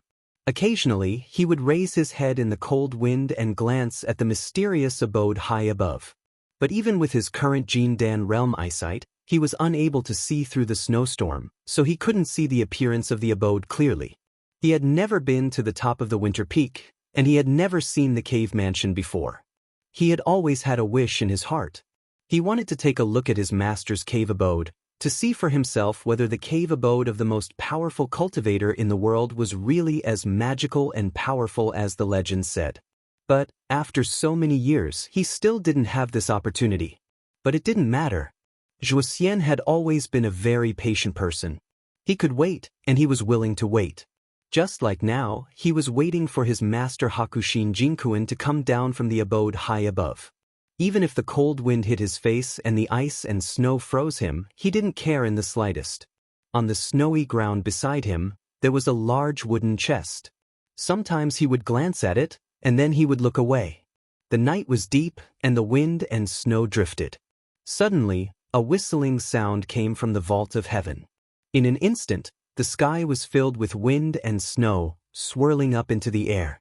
They gathered at one point and then suddenly dispersed, like a celestial maiden scattering flowers. In the wind and snow, a figure floated down. His appearance was haggard, and his eyes were full of spirit. It was Hakushin Jinkuin. Zhuoxian deeply lowered his head. With a respectful expression, he bowed and said, "Shizuan." Hakushin Jinkuin stood with his hands clasped behind his back. With an indifferent expression, he said, "Change your clothes." Zhuoxian responded. He turned around and opened the chest beside him. A gust of cold wind blew past, revealing a set of solemn and dignified formal attire in the chest.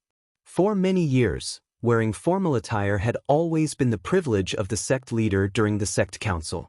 And as the master of Immortal Idol Month, as long as Hakushin Jinkuin sat there solemnly in this set of attire, there was no need for any words to explain everything. Just as Zhuoxian bent over and was about to pick up the formal attire for his master to wear, he suddenly heard Hakushin Jinkuin's question coming from behind him. "Are you the only one on this mountain?" Zhuoxian's body suddenly stiffened. His fingers that had just touched the soft formal attire only felt an endless chill suddenly rushing into his body from his fingers, freezing the blood in his entire body. He even subconsciously held his breath. It was pitch black outside the window. Lightning flashed, thunder rumbled, and heavy rain poured down, making people a little flustered. Sitting in front of the window, Exen felt a little uneasy. At this time, a light sound suddenly came from the bed behind her, startling her and causing her to quickly look back. She saw that Sumo, who was lying on the bed, was still unconscious. She just turned over and muttered something, but her expression was actually a little frightened, as if she was dreaming of something terrible. Exen relaxed, but she immediately felt a little funny. Although she was also born in an aristocratic family in Kunwa City, she wasn't familiar with the other members of the Su family except for Su Qingjun, whom she had become close to these days. As for Sumo, she was usually a tyrant in Kunwa City, so she always kept a respectful distance from her. Speaking of today, it was the first time she was alone in a room with this person. She didn't know why, but she always felt a little strange. Therefore, when she saw Sumo turning over in her sleep in fright, Exen didn't go forward to comfort her. At this time, a thought suddenly flashed through her mind. If the person lying on that bed right now was Brother Lu, what would she do? Would she go over and take care of him? Maybe she would. She giggled and suddenly felt her face become a little hot, so she became a little shy and complained in a low voice. It was unknown whether she was talking about herself or cursing Lu Qin. But after standing like this for a while, she still opened the door and walked out. Just like that, she stood in the corridor outside the room. A gust of cold wind mixed with raindrops blew over, blowing against her face. She took a deep breath and suddenly felt a lot more relaxed. Originally, on such a dark day, a girl alone in a room with a strange man didn't look right, so it was better to just stand outside the door. EXN smiled as she looked at the rainy night. The surrounding houses were still deserted, and the people who went to Heavenly Kuan Peak still hadn't returned. On the winter peak amidst the clouds in the sky, Zhuoxian slightly bent his body. His fingers touched the dress. In this cold and snowy night, for some reason, a drop of sweat suddenly dripped down his forehead. It was also at this time that the old man standing behind him in the wind and snow said very indifferently, "Where's that girl White Lotus? Where did she go?" Zhuoxian closed his eyes and opened them again. In that instant, he took a deep breath and everything returned to normal in the blink of an eye. The smile returned to his face. He reached out and picked up the dress from the big box, spread it out in his hands, and respectfully carried it towards Hakushin Jinkuan. At the same time, he said with a smile, "Little junior sister went down the mountain earlier." Hakushin Jinkuan snorted and said, "What's she doing down the mountain instead of cultivating on the mountain? Naughty and mischievous." Zhuoxian walked to Hakushin Jinkuan's side, lifted the two sleeves of the dress with both hands, and helped Hakushin Jinkuan put it on slowly. At the same time, he said with a smile, "Although little junior sister's talent is outstanding and rare, she is still a child after all. Sometimes, it's not a big deal to play around a little." After Hakushin Jinkuan put on the dress, he let Zhuoxian button up those gorgeous but also very complicated buttons in front of him. At the same time, he frowned and said to him, "You and Idlemonth are both her senior brothers. When I'm not around, you should also strictly control White Lotus and not let her loose." Zhuoxian nodded and said, "Yes, I understand." As they spoke, the dress was put on. Hakushin Jinkuan shook his sleeves slightly, and the two snowflakes beside him turned into a whirlpool. Then, they quietly dispersed and slowly floated down. "Let's go. We'll help your senior brother to hold the fort one last time," Hakushin Jinkuan said lightly, and then his gaze drifted to the distance. In the distance, there was a misty wind and snow, and wisps of mist were floating in the air. "It's very foggy tonight." He sighed and walked forward. However, he had only taken a few steps when his body suddenly stopped. There was silence on Winter Peak. It seemed that even the snowflakes were falling silently, and the whole world was desolate and cold. He slowly turned around and looked in the direction he was just now. The thick mist lingered in the wind and snow, but it did not dissipate. Unknowingly, the mist at the bottom of the four strange peaks had spread to the top of Winter Peak. At the same time, at the edge of the wind and snow and the mist, there was a sudden ripple in the mist. An unusually tall and burly figure appeared indistinctly in the mist. Chapter 228. The wind and snow whistled over, but when they reached the edge of the thick fog, they suddenly disappeared. The tall figure in the fog began to walk forward, out of the thick fog, and into the wind and snow. The wide sleeves of the robe, the tall stature, and the eye-catching and famous bald head clearly indicated who this person who had suddenly stepped into the Kunlun Holy Land between the sky and the clouds was. When Hakushin Jinkuan first saw the tall and burly figure, his body trembled slightly. Then, his pupils shrank as he watched the man walk out of the fog. The wind and snow drifted down, but they couldn't get close to his body. Even the night seemed to be a little further away from him. Then, he heard the bald man greet him with a smile.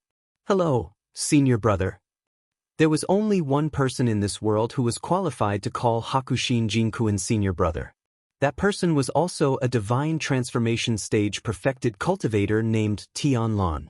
The initial surprise on Hakushin Jinkuan's face slowly faded, and his expression gradually calmed down. At this time, he even smiled slightly and nodded. What a rare guest, junior brother. With his hands behind his back, Tianlon casually walked forward. The falling snow silently melted and disappeared a few feet away from him, and there was not the slightest trace of footprints in the snow under his feet.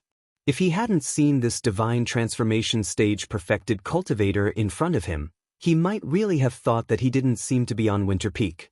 At this moment, this uninvited guest was looking around with some emotion. He looked at the strange snowy peak and said, "Isn't that so? I've never been to Winter Peak before. Actually, let me tell you, senior brother. Back when Master was still here, I wanted to come to Winter Peak to play. In the end, it dragged on until now. I actually haven't come here for so many years." A gloomy look flashed across Bai Chen's face. It was as if Tianlan's words had pierced some unpleasant memory in his heart. He frowned slightly. But very quickly, his gaze moved past Tianlan and landed on the back of the tall figure. On the other side was the mist that Tianlan had just walked out of. It was thick and deep, and at the same time, it could be clearly seen that the thick mist was still slowly rolling and drifting, slowly dispersing on this winter peak. Tianlan turned his head and looked at Hakushin Jinkun, saying, "Why, senior brother, don't you welcome me?" Bai Chen indifferently said, "Aren't you here whether I welcome you or not? What does it matter?" Tianlan laughed and clapped his hands. "You're right." Bai Chen pondered for a moment before she turned her gaze slightly and looked to the other side. On this mountain peak, apart from the two strongest rulers in Kunlun Mountain, there was a third person, Zhuoxian. From the beginning, this second disciple of Hakushin Jinkun had been standing at the side without saying a word. At this moment, when Hakushin Jinkun looked over, Zhuoxian's face revealed a look of panic as if he wanted to say something to him. Hakushin Jinkun wanted to say something but hesitated. Then, he shook his head slightly and sighed. Although Zhuoxian's dharma was powerful, it was clearly a little difficult for Jin Dan Friar to face a soul formation perfected lord and ask his senses to detect the other party's traces. Hence, he waved his hand slightly at Zhuoxian, signaling him to step aside. Then, he turned to face Tianlan. His expression became serious as he looked at his powerful and terrifying junior brother. "All right, tell me, what do you want to do by coming here today?" Tianlan smiled. His expression was gentle, and he even reached out to touch his bald head, looking a little embarrassed. He said to perfected Lord Bai Chen with a smile, "Senior brother, back then, Master told me that he wanted to give this winter peak to me, and I really like this place very much. That's why I wanted to say this today. Why don't you give this winter peak to me?" He said with a smile. Tinkuan Peak, at the back of Jinyang Hall. Immortal Idol Month, who was still wearing a formal and solemn gown, sat in the side hall of the back hall, looking very dignified. At this moment, people were coming to the side hall one after another. Those who could come here were, of course, the highly respected Yuanying Immortal of the Kunlun Party. 2 rows of big chairs were lined up, but there were 2 main seats in the middle. Immortal Idol Month sat on one of them, and slightly behind him, there was another empty big chair, but at this moment, no one was sitting on it. Those who came would often look at the empty chair, and then return to their seats with a complicated expression, remaining silent. Dongfang Tao's seat was the last chair on the right side of this side hall. After coming in and greeting Immortal Idol Month, he sat here. At this moment, his expression also looked a little complicated. Occasionally, he would look up at Immortal Idol Month, and then quickly his eyes fell on several immortal Yuanying immortals sitting on the other side. They were led by Qian Deng, Ming Zhu, and the others. Unlike the others who were scattered, Qian Deng, Ming Zhu, Guang Yang, and the others were clearly gathered together. But the most surprising thing was the 4th person walking behind Qian Deng and the others. He was Masato Kihara, and also the leader of the Iron Branch of the Kunlun Party. In many cases, Masato Kihara's attitude was equal to the attitude of the only 4 Yuanying immortals in the Iron Branch.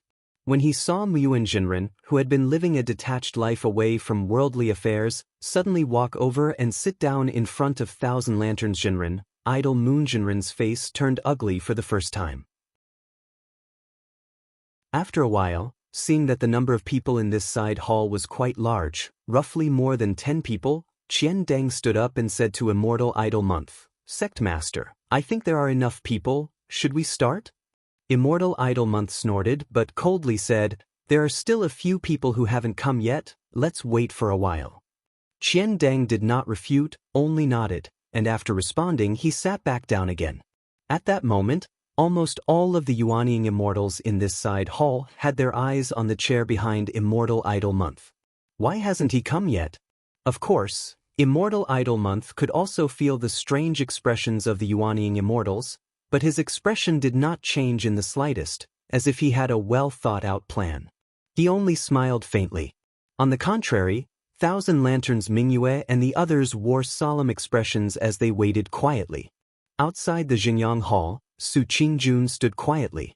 At this time, many of the disciples who participated in the daytime meeting had almost all left, and even the original Taoist children in the Xingyang Hall, probably because the night was too dark and there was too much wind and rain, so no one appeared here.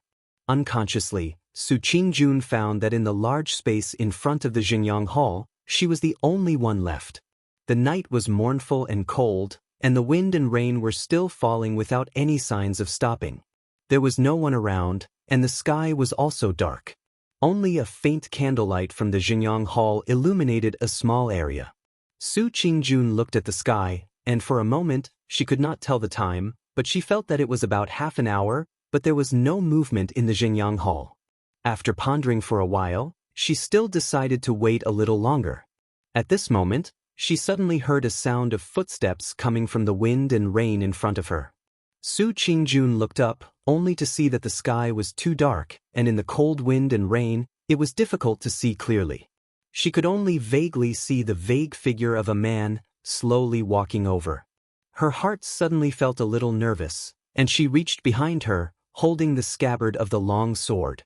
That figure gradually walked closer, all the way to the front of the hall, and then walked up the steps. Su Qingjun was suddenly startled, because she knew this person. It was he. Different from the handsome and elegant appearance of the past, at this moment, he walking in the wind and rain didn't look quite right. His face seemed to have a trace of deep exhaustion, and his clothes were somewhat messy. Of course, walking in the rain without an umbrella, it was normal to suffer a little.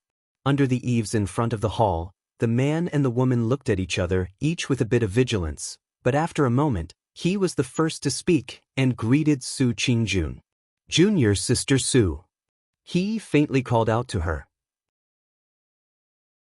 Su Qingjun nodded and said, "It's so late, senior brother, you still came here, is there something?"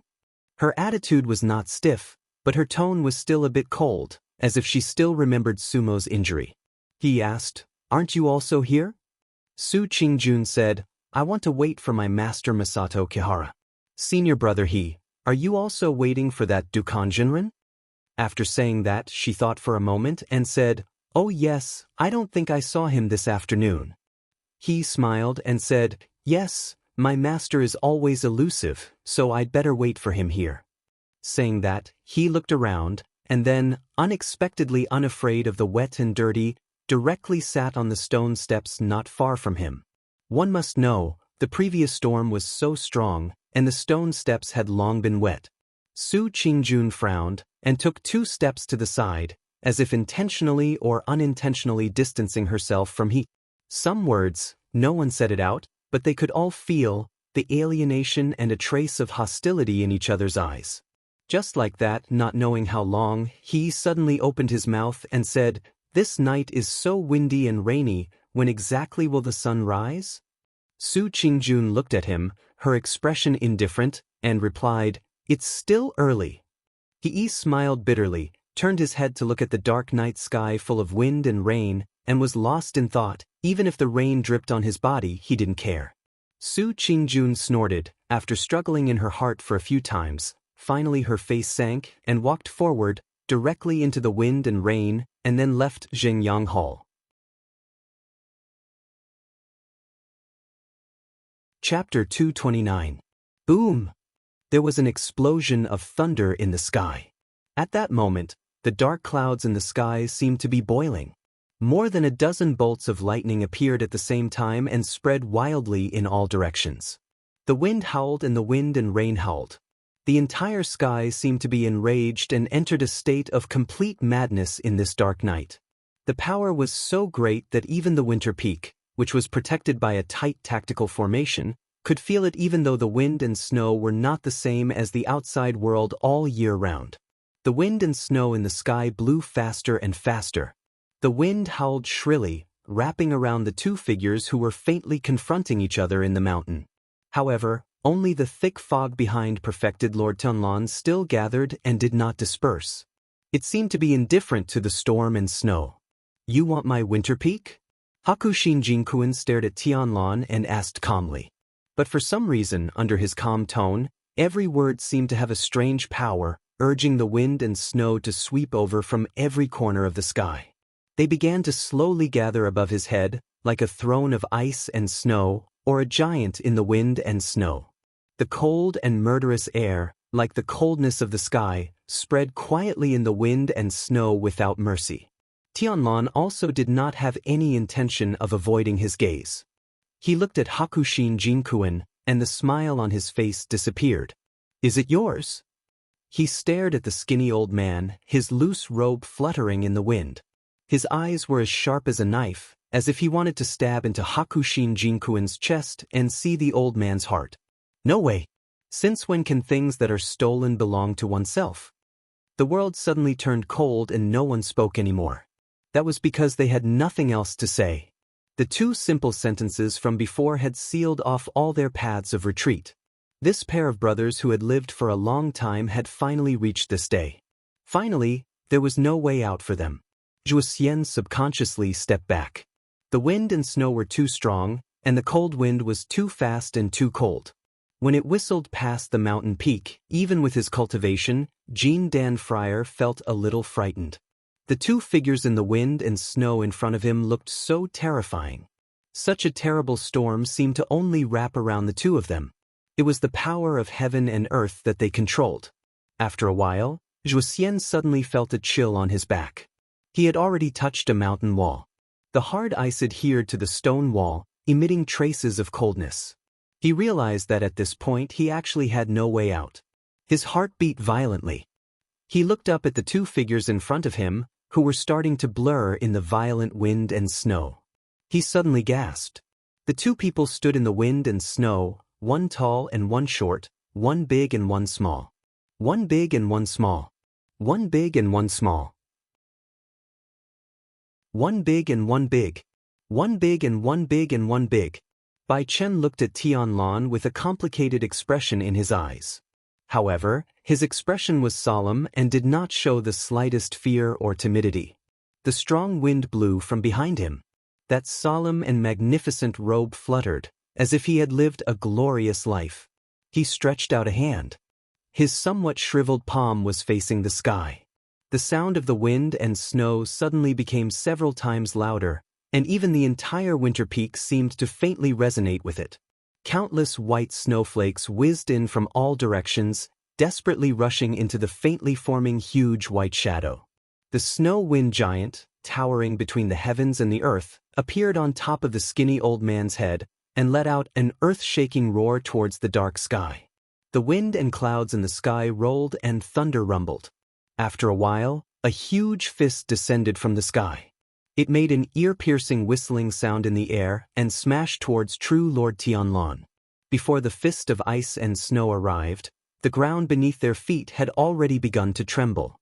Even the fog that had been indifferent to the wind and snow all this while had actually retreated a few feet in an instant. The ferocity of the attack was evident. True Lord Tianlan's expression was solemn. He took a step back and made a circle with his hands. In an instant, his wide robe suddenly fluttered like the wind and a surge of energy burst forth. The dense fog behind him suddenly rolled.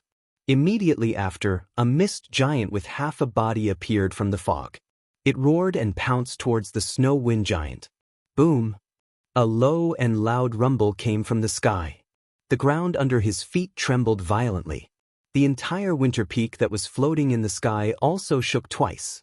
Cracking sounds could be heard. Countless cracks instantly appeared. That was the sound of 10,000-year-old ice cracking. The two giants retreated a certain distance. They seemed to have been injured by the terrifying force just now. However, very quickly, they continued to pounce forward and collided with each other in the blink of an eye. The heaven and the earth shook, and the wind and snow roared. At that moment, on the winter peak, a naked, terrifying power was displayed. There were no tricks, no subtleties. Only for the most powerful semi-divinity realm human beings, this was the kind of pure power that returned to the natural state. All the Tao techniques and divine arts in the world that could be imagined or unimaginable or ingenious had completely disappeared at this moment. They were discarded by these two peak cultivators without any hesitation. For a moment, Zhuoxian, who was the only person in the world to witness this battle between divine transformation realm true lords, even had an illusion. He felt that the battle between the two giants in the sky was like a fight between two toddling babies. It was a simple and pure fight.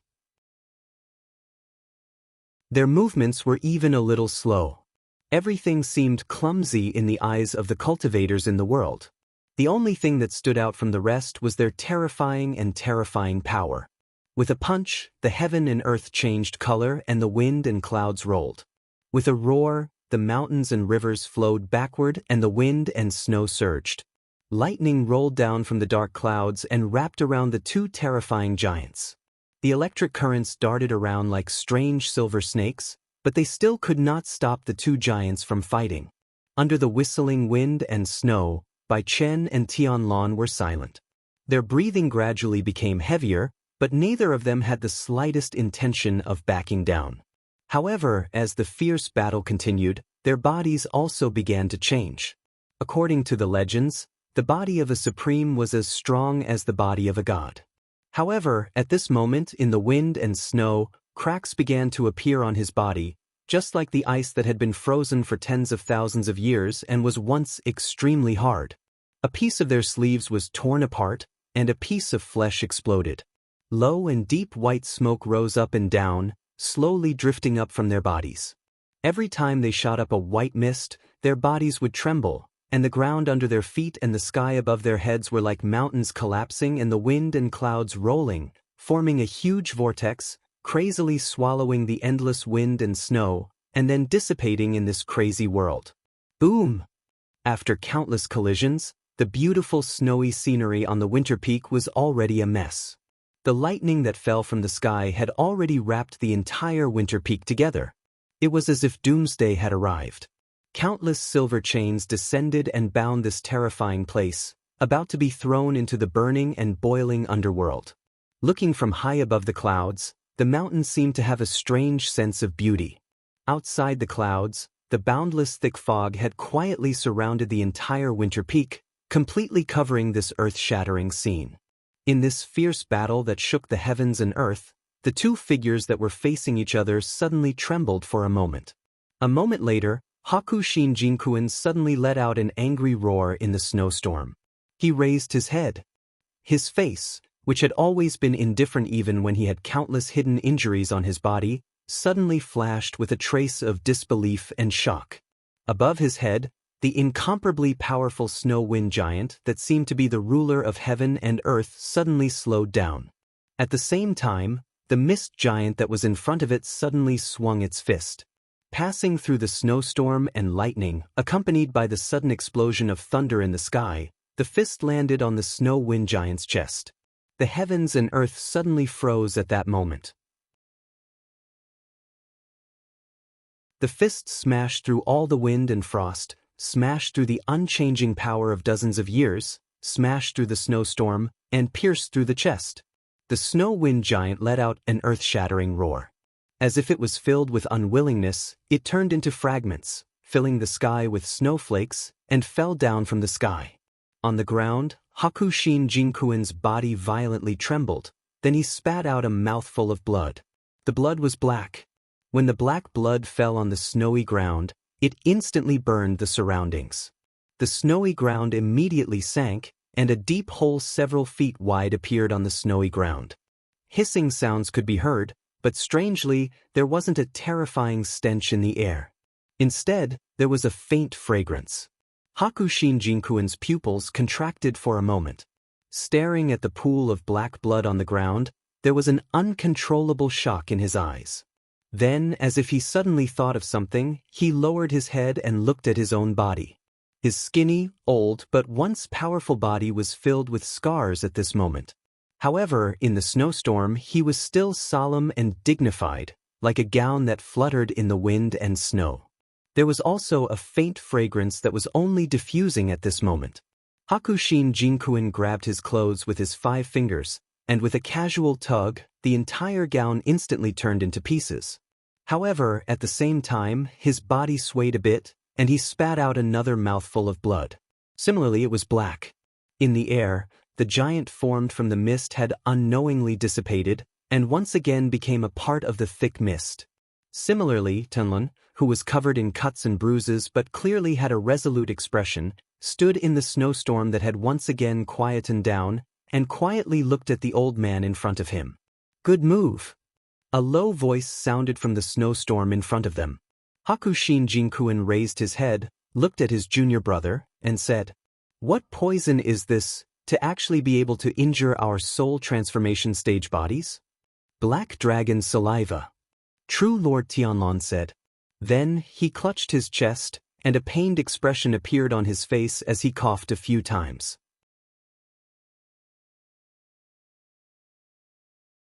Chapter 230. The heavy rain poured down, and the dense forest was pitch black. Water flowed down like a waterfall everywhere, and the sound of the rushing water seemed to have covered all other sounds. However, in such a pitch-black forest, there was still a figure traversing in the darkness. He walked past one tree after another that was as dark as a ghost, stepped over one damp puddle after another, and gradually approached the empty space in the middle of the forest. There was no one on the ground, only damp water mixed with black mud and dried leaves. That black figure hid behind a large tree, very cautiously looking towards the tree next to the large rock. After waiting for a long time, he found that there was still no movement. The black figure was a bit hesitant, but in the end still slowly and tentatively walked forward. The rainwater was blocked by a layer of dense branches and leaves. Landing on the black figure's body was already silent. Even when this black figure walked to the center of the clearing, nothing happened. This fact seemed to make the black figure a bit stunned and shocked. He turned his body and carefully looked around, but found that this forest was almost completely dark. Those shadows that trembled intensely in the wind and rain looked abnormally eerie and terrifying, but if one looked carefully, they would see that most of them were tree branches and leaves swaying in the wind. The air was filled with a cold aura in this lonely and dark forest. The black figure took a step back, as if he didn't like this place, then turned around, looking like he was going to walk away. However, at this time, suddenly he only felt his feet tighten, a hand like a ghost claw suddenly reaching out from the mud under his feet, suddenly rushing out, grabbing the black figure's ankle. "Ah!" A short and sharp cry suddenly pierced through the silence of the dark forest. In this gloomy rainy night, something like a hand suddenly reaching out from the ground, this kind of thing, it really was too creepy. Even though the black figure had seen many evil things in the past that could challenge the limits of ordinary people, at this moment he still couldn't help but shiver, involuntarily crying out. That short and sharp voice, it was actually a woman. This sudden sound, the hand underground also seemed to be startled. The originally murderous hand gesture also paused for a moment. In the time it takes for a spark to fly off a flint, the black shadow quickly calmed down. With a light shout, he stomped heavily on the ground. Immediately after, a sharp icicle appeared in his hand and pierced into the soil, intending to pierce through the person in the soil. But what welcomed her was a large handful of darkness, accompanied by a roar. A large amount of dirty black soil and a large amount of water suddenly surged up from the ground, covering the sky and covering the earth, directly rushing to the side. The black figure screamed, in an instant disregarding everything, directly retreating. But behind the black soil, a figure suddenly leaped out from the soil. It was Lu Chen. Like a cheetah, he pounced towards the black figure. He moved later, but arrived first. In an instant he grabbed the black figure's body, and with his right hand he locked her slender neck. That black figure's head suddenly raised, one hand grabbing onto Lu Chen's fierce arm. The lower leg instead silently kicked out. After a moment, only a pung sound was heard, directly hitting on Lu Chen's lower abdomen. Lu Chen grunted, and his face instantly paled in the darkness. However, his toughness and tenacity were completely displayed at this moment. He gritted his teeth and endured the pain of this kick. Then his arm tightened, and the black fire in the depths of his eyes suddenly blazed. It directly pressed down on the arm, and only after it pressed down hard on the neck was there heard. There was only a painful grunt, and the black figure's body immediately went limp. And at this moment, only a shocking thunder was heard in the sky, as if in the distant horizon there was a terrifying and powerful impact bursting out. At the same time, a bolt of lightning suddenly split the sky, illuminating the world. In the middle of the forest, that bolt of lightning similarly illuminated the darkness here for a moment. The heavy rain poured down. In the drizzling water, Lu Chen saw that person close at hand. That was White Lotus. White Lotus's face was extremely pale, seemed to have been injured in that short but intense fight just now, but her mind was still clear. Right now her eyes were opened, similarly saw Lu Chen, that pale-faced man covered in mud and water. Therefore, at the same time, she was also stunned. The lightning disappeared from the sky, so darkness once again returned to this part of the forest. Heavy rain poured down, the violent wind blowing the leaves and branches incessantly whistling. In the dark forest, the man and woman who were still entangled together and fighting each other were in a deadlock. In the darkness, they seemed to be able to hear each other's breathing. After a moment, Lu Chen felt a light and slightly probing force from his hand, as if it wanted to push his hand away. He was silent, but after a moment he still slowly let go of his hand. At the same time, in the darkness, White Lotus also slowly withdrew her other hand hidden in the darkness. Just a little bit more, her hand would be able to touch Lu Chen's flesh and blood. A faint light flashed in the darkness, then disappeared. A moment later, in the darkness, the two of them suddenly spoke in unison. "So it's you!" Between the clouds in the sky, on the winter peak. In this cold world, there was still snow and frost falling, but in the falling snow, there was suddenly a strange moist thing, that was strands of rain. Rain from the sky. This was perhaps the first time in a long time that rain had passed through the snow and landed on the winter peak. Hakushin Jinkuen, who was standing in the snow and vomiting black blood, raised his head to look at the sky above the winter peak, his eyes a little disappointed. In the sky, lightning raged and thunder rumbled, as if the heavens were showing unprecedented anger, venting its terrible power on this mountain peak. Perfected Lord Bai Chen retracted his gaze and turned his head. However, he didn't speak to his number one enemy, Perfected Lord Tianlun. Instead, he looked at Zhuo, who had been standing silently by the side the entire time. Zhuo, who was leaning against the ice wall, looked abnormally pale, as if witnessing the soul-stirring battle between perfected lords was a great burden to him. Jean Dan Friar. At the same time, the originally incomparably hard ice wall behind him had more than a dozen cracks of various sizes, and from time to time, ice shards would fall. Some of the ice shards fell directly on Zhuo head, but he did not dodge and stood motionless like a piece of wood. This was because Hakushin Jinkuen's gaze was fixed on him. "Why?" Perfected Lord Bai Chen asked him. There was not much fury or hatred in his eyes. Instead, there seemed to be more confusion and confusion. Zhuo lowered his head slightly, and after a while he said, "I'm sorry, master." Hakushin Jinkuen shook his head, frowned, and vomited another mouthful of black blood. However, for some reason after the black blood left his mouth, his originally black aura shrouding his exhausted face actually looked a little better. Then he looked at Zhuo and repeated, "Why?" Zhuo was silent, then took a deep breath and said, "I can't accept it." "What can't you accept?"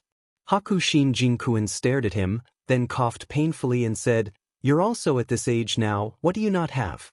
What is there to be unwilling about?" Zhuo shook his head and said, "There's everything, it's you and senior brother, not me." Hakushin Jinkuen smiled bitterly. Suddenly his body trembled and he vomited another mouthful of black blood. Then he took a deep breath, his eyes brightened a little, stared at Zhuo and said, "I didn't expect that you didn't say a word all these years, so it's because you're dissatisfied." Zhuo said, That's because you've never valued me. The successor is eldest brother, and the position of the head is eldest brother. All the mystical materials, resources, cultivation methods, and the best ones are eldest brothers. I can only follow eldest brother forever. That's why he's a Yuanying realm cultivator and I'm just a Jindan realm cultivator. Hakushin Jinkuen shook his head, disappointment on his face, said in a low voice, I didn't expect you to be so muddle-headed. Zhuoxian said, you said it just now, I'm also old now, if I don't fight for it, I'll be like this for the rest of my life, but I don't want to be like this. Hakushin Jinkuen sneered and said, how ambitious. Come, tell me what kind of great benefits can this remarkable junior brother of mine give you? Is it enough for you to betray me and plot against me?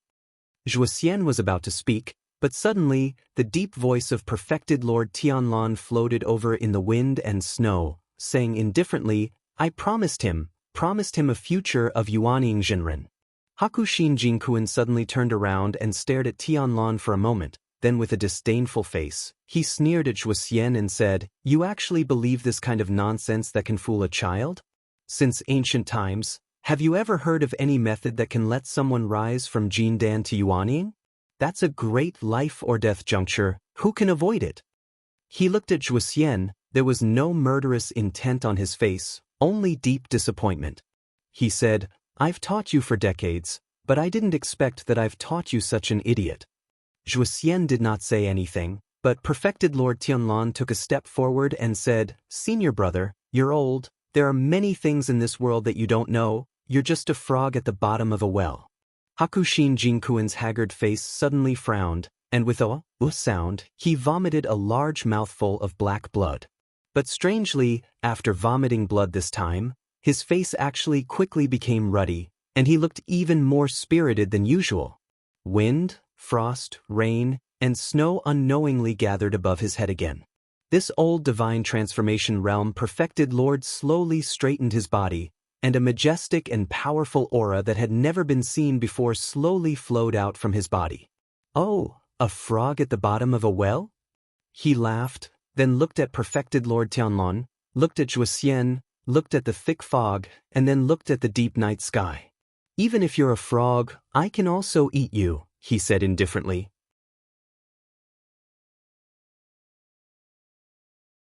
Chapter 231. The wind and rain met the peak of the mountain, and lightning shone on the black dog. The highest point of this nameless mountain was a long and narrow slope at the top of the mountain. A large stone stood there abruptly, about 7 or 8 feet from the ground. Standing on this large stone, it was as if standing on the highest point of the mountain, overlooking the surrounding wilderness. However, in this stormy night, there was no longer any scenery around this large stone. There was only the smell of blood that even the wind and rain could not blow away. The corpses that littered the ground and the blood that flowed everywhere were telling of everything that had happened here. In this stormy night, this barbaric and tragic story that was outside the sight of humans was told. The black dog was still alive. It was still breathing. It was still standing on the highest point of the large stone. At its feet, there were badly mutilated corpses everywhere. Those demon beasts that coveted its flesh and blood had already been drained of their own blood. Their corpses covered the long and narrow slope of the mountain. In the distance, there were not many terrifying auras left. There were not many, but there were still some. On this night, the impulsive demonic beasts had all died. The demonic beasts that were not strong enough had all died. The demonic beasts that were not cunning enough had all died. The demonic beasts that were not brave enough had all run away. Behind the thick and nauseating stench of blood, under the illumination of the occasional flashes of lightning, one could still vaguely see that behind the slope, there were still 2 remaining gazes coldly staring at Big Rock's direction. They lingered around, still coveting the delicious flesh and blood. The heavy rain continued to fall, hitting the body of Atsu on the large stone. At this moment, there was not a single intact piece of flesh on its body. There were wounds and bloodstains everywhere. It looked like its own blood was about to run dry. However, Atsu still did not fall.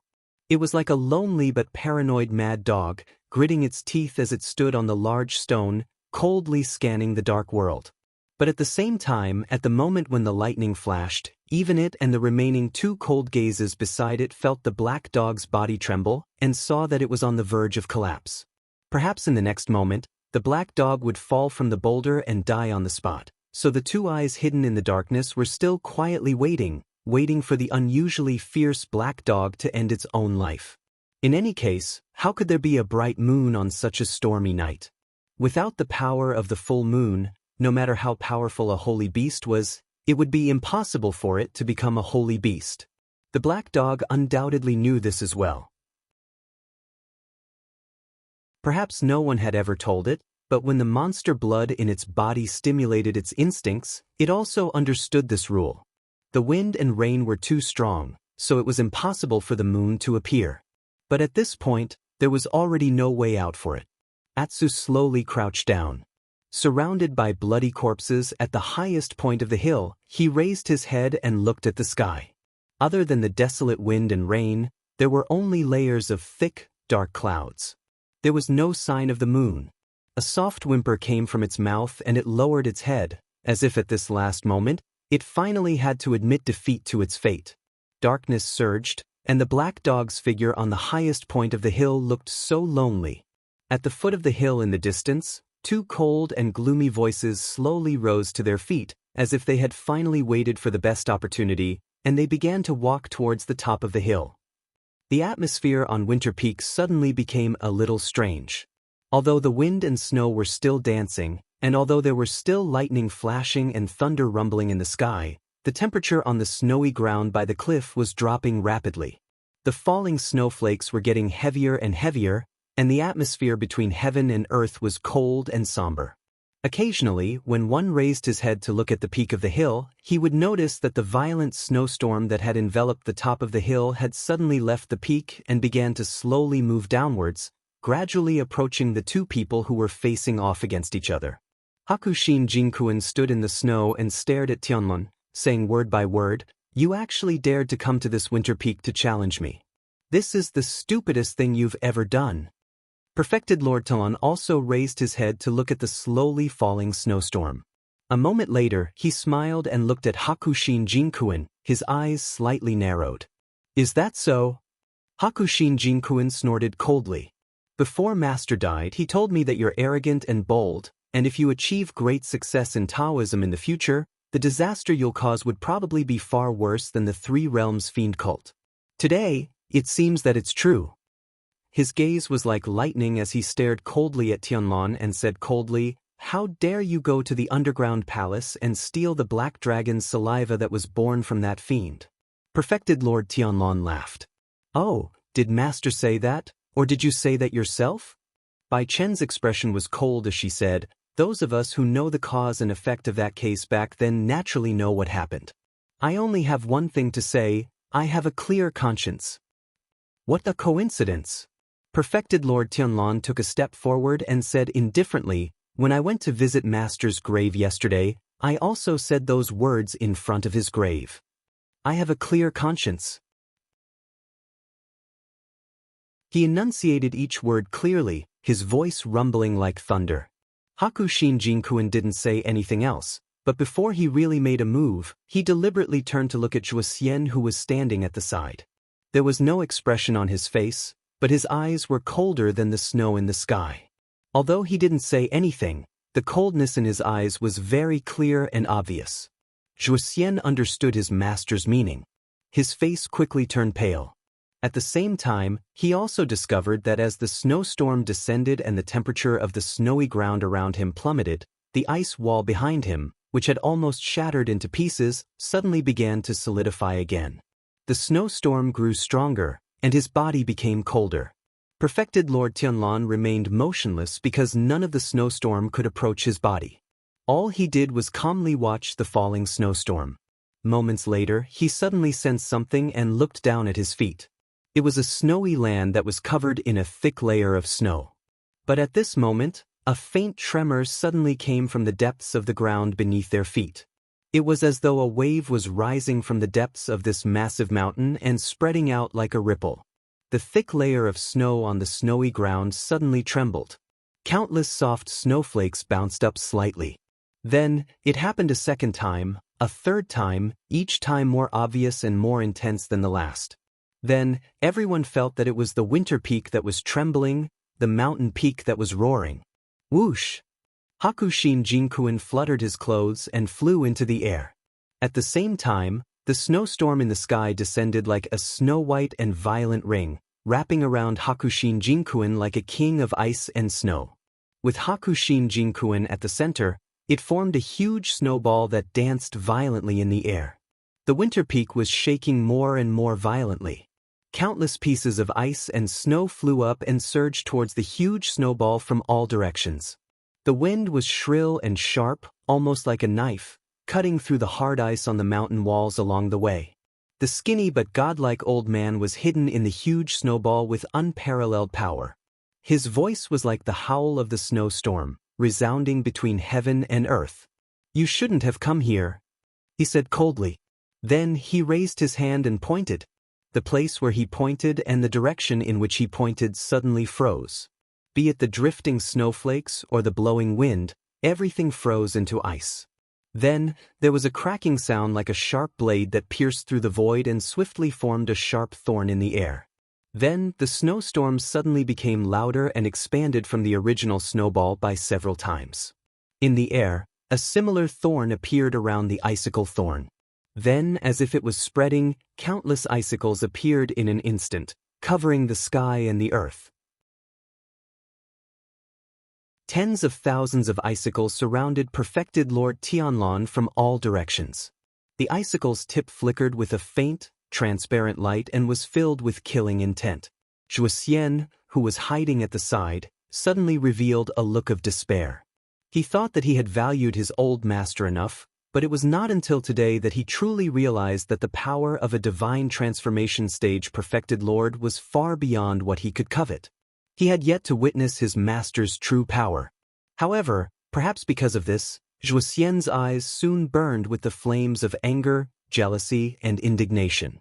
He had never known such a powerful realm and such terrifying power, but his eldest senior brother definitely knew.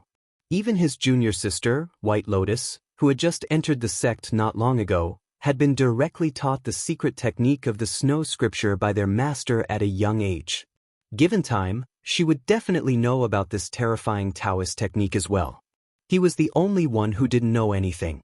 Compared to Zhuoxian, who had lost his composure, Tianlan, who was a divine transformation stage perfected lord of the same realm as Bai Chen, was clearly much calmer than Zhuoxian.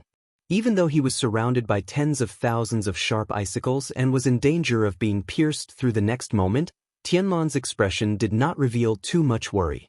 He even looked at Hakushin Jinkuen, who was floating in the huge snowball, from afar. After a while, he grinned and said, "Even I have to admire you for guiding the chi of the strange spirit vein and forcefully seizing the mysterious ice formation for your own use. I really have to say that you're amazing to be able to do all this." He shook his head and sighed.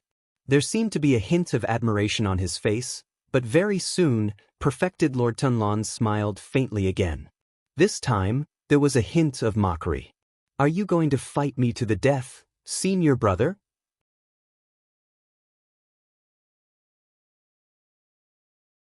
Chapter 232. Hakushin Jinkuen didn't mind perfected Lord Tianlan's slightly sarcastic tone.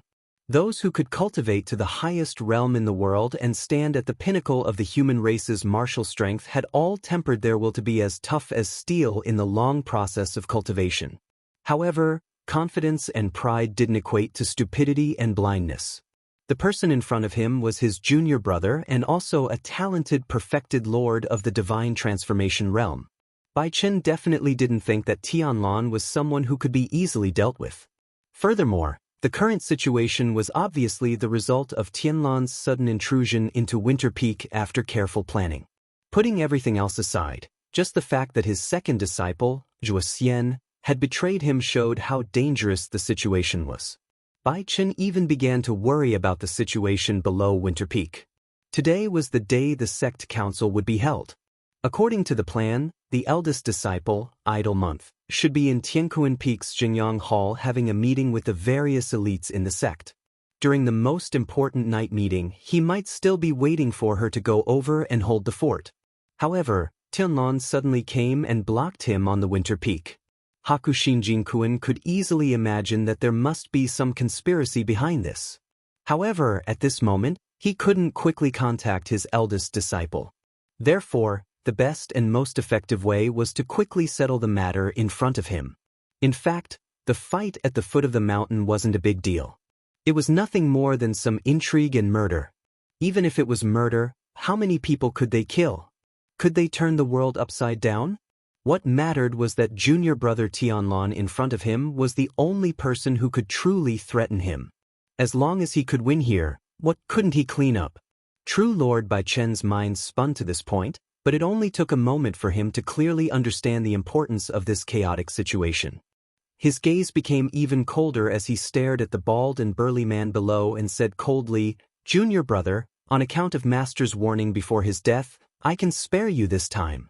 As long as you hand over that traitorous disciple, Zhuo Xian, to me to deal with and retreat from Winter Peak, I'll treat it as if today's matter never happened. Otherwise..." At this point, Hakushin Jinkuan sneered and glanced at the transparent thorns that filled the sky with cold light. "Don't forget, this is Winter Peak, the cave abode that I've managed for many years. It won't be difficult for me to take your life." Perfected Lord Tianlan looked up at the figure wrapped in the snowstorm and didn't speak immediately. Instead, he stared thoughtfully for a moment. Then, he suddenly sensed something and turned to look at Zhuo Xian under the ice wall. Zhuo Xian's face was as pale as a piece of paper. His chest rose and fell and his breathing seemed to become rapid. Perfected Lord Tianlan laughed heartily and waved his hand at him. Then he pointed at the figure in the snowstorm and said, "Don't be afraid, don't be afraid. He's just scaring people." The snowstorm suddenly became urgent and the whistling sound became louder. It seemed that his words had angered Hakushin Jinkuan in the snowstorm. However, Perfected Lord Tianlan didn't seem to care. He squinted slightly and looked at Hakushin Jinkuan for a moment. He smiled and said, "Senior brother, I wasn't so sure at first. But after hearing what you said, I probably know that the black dragon saliva is not easy to bear. It's not so easy to detoxify it by spitting out 2 mouthfuls of blood, right?" Hakushin Jinkuan sneered and didn't say anything else. He controlled the snowstorm to descend slowly and the sharp spikes in the sky began to tremble slightly. It was as though the final battle had arrived and the next moment, thousands of arrows were going to shoot and poke Perfected Lord Tianlan into a sieve. Perfected Lord Tianlan seemed to have sensed Hakushin Jinkuan's determination. He nodded and the smile on his face disappeared. It was unknown which crystal-clear icicle suddenly vibrated and let out a sound. All of a sudden, this pleasing sound with a hint of coldness rang out. Countless icicles began to move, sealing off all of Perfected Lord Tianlan's escape routes. Seeing that a huge battle was about to break out, Zhuo Xian, who was watching from the side, subconsciously held his breath. However, at that moment, Perfected Lord Tianlan suddenly stomped his foot. That foot stepped into the snowy ground, passing through the snowflakes and landing on the solid ground. In an instant, it was as though the mountains were shaking and the earth was cracking. A huge hole suddenly appeared where Perfected Lord Tianlan was standing. Then, Perfected Lord Tianlan's burly figure fell into the hole and disappeared in an instant. In mid-air, Hakushin Jinkuan let out a furious roar. The snowstorm roared and countless transparent sharp spikes came crashing down. In the blink of an eye, the snowy ground was riddled with holes. Not only the snowy ground, even the soil layer was pierced by these powerful ice spikes. However, Perfected Lord Tianlan had actually disappeared. After a while, the winter peak suddenly shook again. Under the snowstorm where Hakushin Jinkuan was, a large cloud of snowflakes exploded and a figure soared into the sky. With a deafening whistle, he charged into the snowstorm from below. Soon after, hundreds of sharp ice spikes rushed out from the ground and chased after Perfected Lord Tianlan's body as if they were hunting for his life. They also charged into the snowstorm. Like the rumbling of thunder, all kinds of strange sounds came from the snowstorm. After a while, lightning suddenly appeared and shuttled through the snowstorm. At the same time, the wind's speed became faster and faster, so much so that people could not see what was happening in the snowstorm. Suddenly, a loud roar exploded from the depths of the snowstorm. The lightning suddenly became more than 10 times brighter and rushed in all directions. Countless snowflakes and ice blocks also exploded, destroying everything in the vicinity of the snowstorm. The mountain walls collapsed and the snowdrifts collapsed. Countless white snow fell with a loud roar like an avalanche. Zhuoxian had long noticed that something was wrong and hid far away. Even so, he was still forced into a sorry state by the surging and wild power. For a moment he was shocked. Perhaps this was the true power of a divine transformation stage perfected Lord? They could seize the power of heaven and earth, break the mysteries of creation, and turn into gods with divine power that could destroy heaven and earth. Snow fell and the heavens and earth moaned. After a while, when the fierce snowstorm gradually calmed down, the snowstorm that had been wreaking havoc in the air had disappeared at some point. The two divine transformation stage perfected monarchs had already landed on the snowy ground from midair. However, the snowy ground was already riddled with holes and was uneven. There were deep pits and big holes everywhere. Only the two of them stood facing each other more than 20 feet away from each other. They did not seem to be in a good condition. Perfected Lord Tianlan's sleeves were torn in several places. His face was also a little pale and some of his wounds were bleeding. Hakushin Jinkuan's condition was worse. Blood flowed from the corner of his mouth and turned black. The two of them stood facing each other. After a while, Hakushin Jinkuan suddenly said, "You're indeed more talented than me. We're 20 years apart in age, but you've actually caught up to me in terms of cultivation." Unexpectedly, perfected Lord Tianlan did not mean to be modest. He just nodded and said, "You're right." Hakushin Jinkuan sneered. He took a deep breath and wiped the black blood from the corner of his mouth. He said coldly, "Although your cultivation is high and you plotted against me with poison, I'm naturally not your match if we were outside. But you insisted on fighting on my winter peak. You can't blame me for borrowing the power of Snow Wind Spirit Mountain. So in the end, you're still the loser." Tianlan frowned and seemed to think about it seriously. Then he nodded and said, "You're also right about this." Hakushin Jinkuan's face turned cold. He did not seem to be happy or excited at all. On the contrary, his pupils contracted and a trace of fear and worry flashed across his eyes. At their level of deification, their mastery of the spiritual power of heaven and earth, Tao Dharma and divine sense had long been meticulous and exquisite, and their judgment of the situation was rarely wrong. However, even though Tianlan admitted that in the end, Hakushin Jinkuan, who borrowed the spiritual power of the cave mansion on Spirited Mountain, would be more advantageous, Tianlan himself did not have the slightest intention to retreat. He was even smiling there with calmness, as if he had nothing to fear. At that moment, Hakushin Jinkuan's mind was like electricity. He almost subconsciously wondered if there was someone else besides Zhuoxian who had betrayed him and arranged some extremely sinister means for him. But very soon, he was shocked to find that his mind was a little chaotic at that moment. He had clearly gained the upper hand with the power of the cave mansion on Spirited Mountain, but why was his mind restless? What was the answer to this question? Perfected Lord Tianlan stared at him and suddenly said, "Senior brother, after Master's death, the two of us have been fighting openly and secretly for decades. Until today, I suddenly realized that you are actually old." Hakushin Jinkuan sneered and did not speak. Instead, he took a deep breath. The endless wind and snow once again gathered around him, and the powerful snowstorm seemed to show a little pattern again. No matter how glib Tianlan was, as long as he was on this winter peak, with the help of the spiritual power of heaven and earth mountains, he would never lose. Then why did he have to talk nonsense? Tianlan shook his head slightly and looked at Hakushin Jinkuan with a trace of pity in his eyes. It was a kind of condescending manner, a special look of a victor to a loser. In Hakushin Jinkuan's life, no one had ever dared to look at him like this. Except now. Hakushin Jinkuan sneered. He raised his hand and the snowstorm surged again. However, at this moment, his eyes suddenly froze and he suddenly looked up. He looked past perfected Lord Tianlan's figure and looked at the mist behind him. The thick mist had unknowingly spread to the entire Winter Peak. At this moment, the mist also seemed to surge rapidly.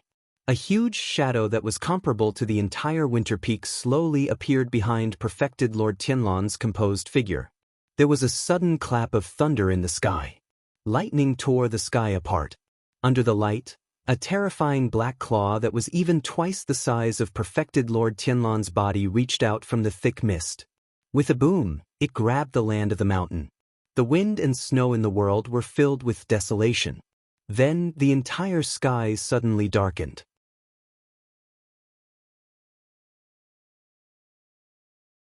Chapter 233.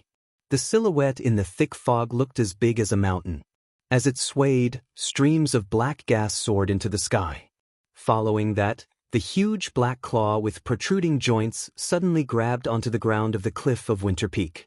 The sharp and terrifying claws instantly pierced through the incomparably hard rocks, firmly grabbing onto it without letting go. After a moment, under the gaze of everyone on Winter Peak, that huge black claw suddenly contracted, as if it had used all its strength. Its bones and muscles bulged, and then an even bigger shadow rose from the bottom of Winter Peak. The dense fog tumbled like boiling water.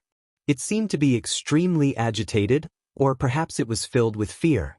In this dark night, a huge head could be vaguely seen, slowly approaching from the dense fog. There was a deep and thunderous breathing sound, even suppressing the sound of the snowstorm. Two huge eyes gradually appeared in the dense fog. There seemed to be a flame burning fiercely within it, and that flame was shockingly as deep as ink. Dark flames.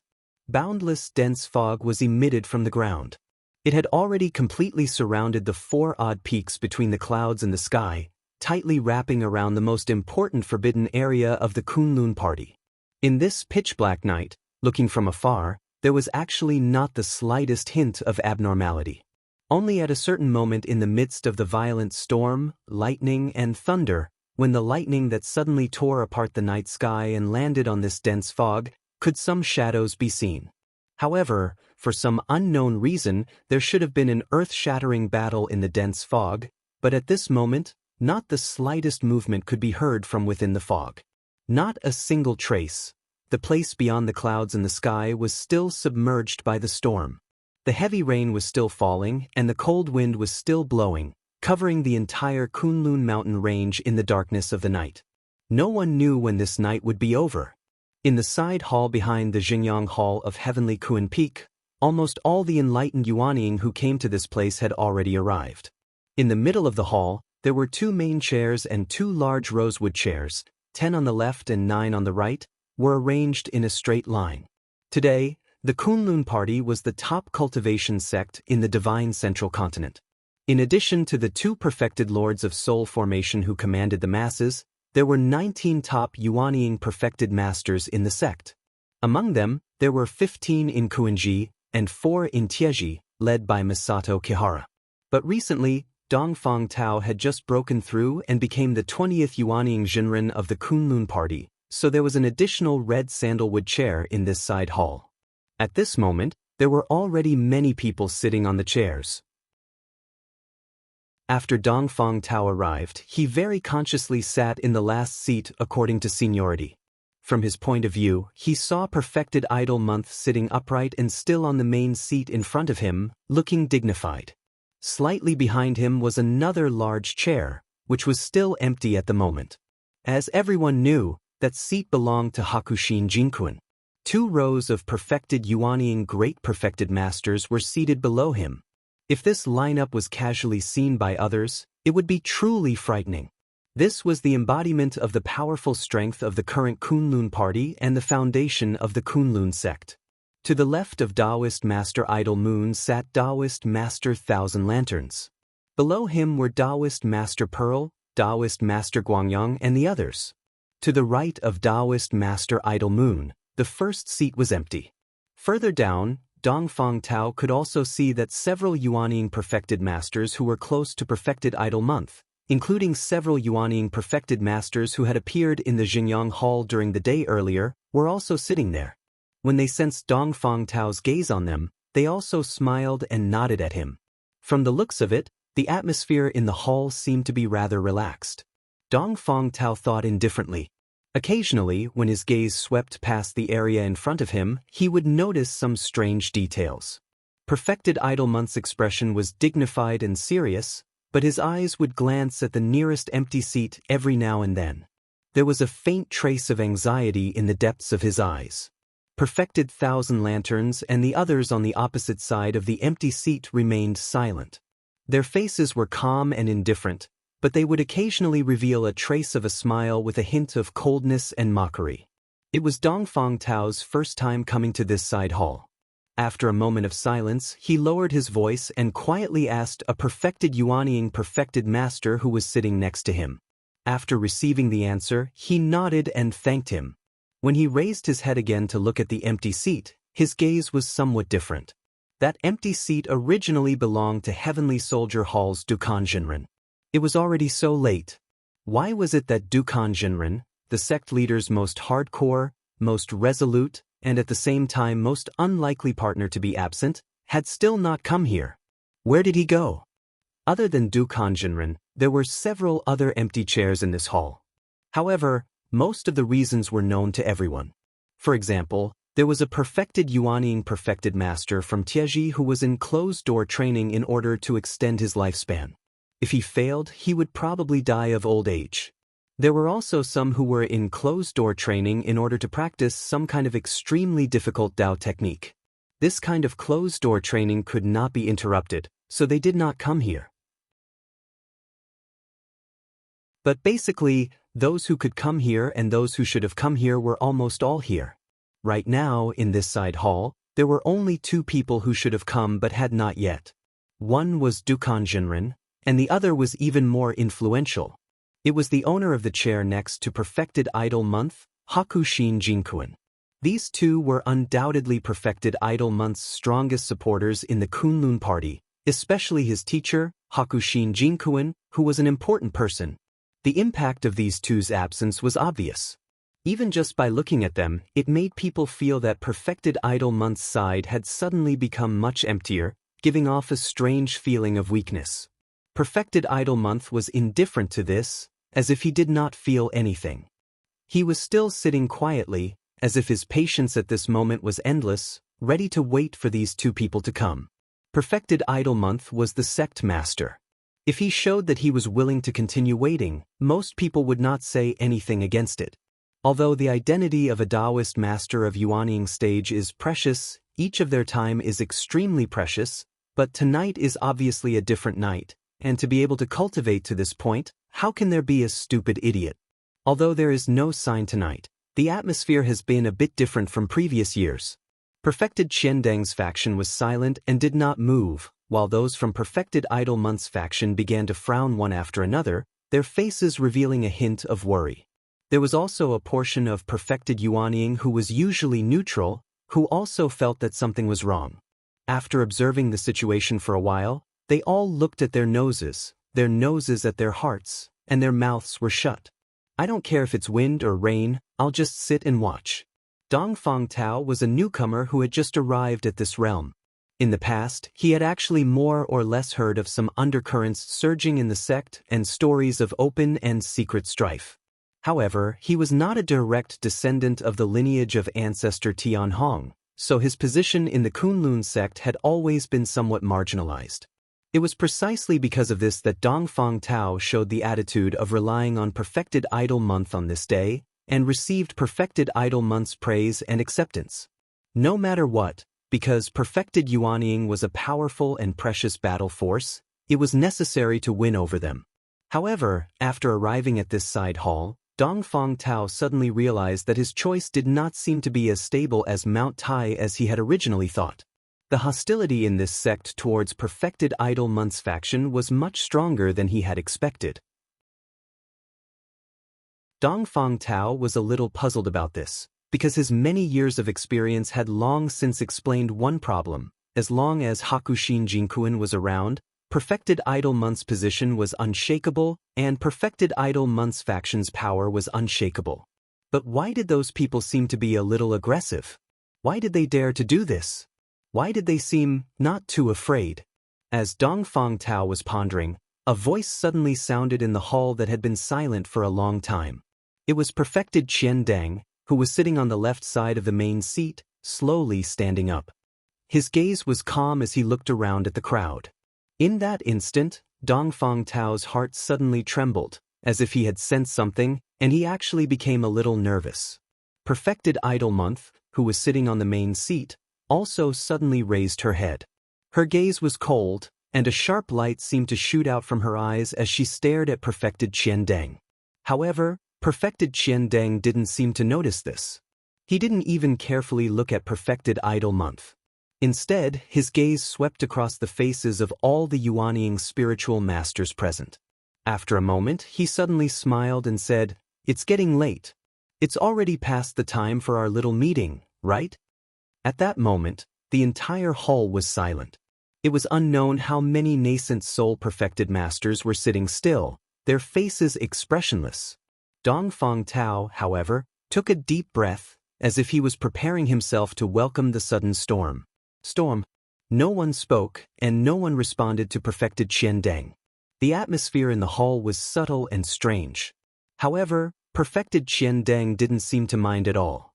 After looking around, he smiled and continued, "Therefore, I feel that we should begin now. Everyone here is a Yuanying spiritual master, and everyone's time is precious. Am I right, Senior Brother Sect Master?" His last sentence was said as he turned his head to look at Perfected Idol Month. At that moment, the atmosphere in the hall was so cold and quiet that one could hear a pin drop. Perfected Idol Month slowly stood up and stared at Perfected Qian Dang. After a moment, she said in a deep voice, "There are still a few who haven't arrived yet. It won't be too late to wait." Perfected Qian Dang shook his head and said, "Senior Brother Sect Master, forgive me for speaking bluntly. We've waited for too long. Those who haven't arrived yet won't come. There's no need to waste any more time." A series of gasps could be vaguely heard from the surrounding nascent souls. All of them looked over with complicated expressions. Perfected Idol Month narrowed her eyes and looked coldly at Perfected Qian Dang. She said in a cold voice, "Junior Brother Qian Dang, do you mean that you don't even want to wait for my master, Hakushin Jinkuen?" As soon as these words came out, the surrounding people's breathing seemed to stop. Everyone's gaze fell on Perfected Qian Dang.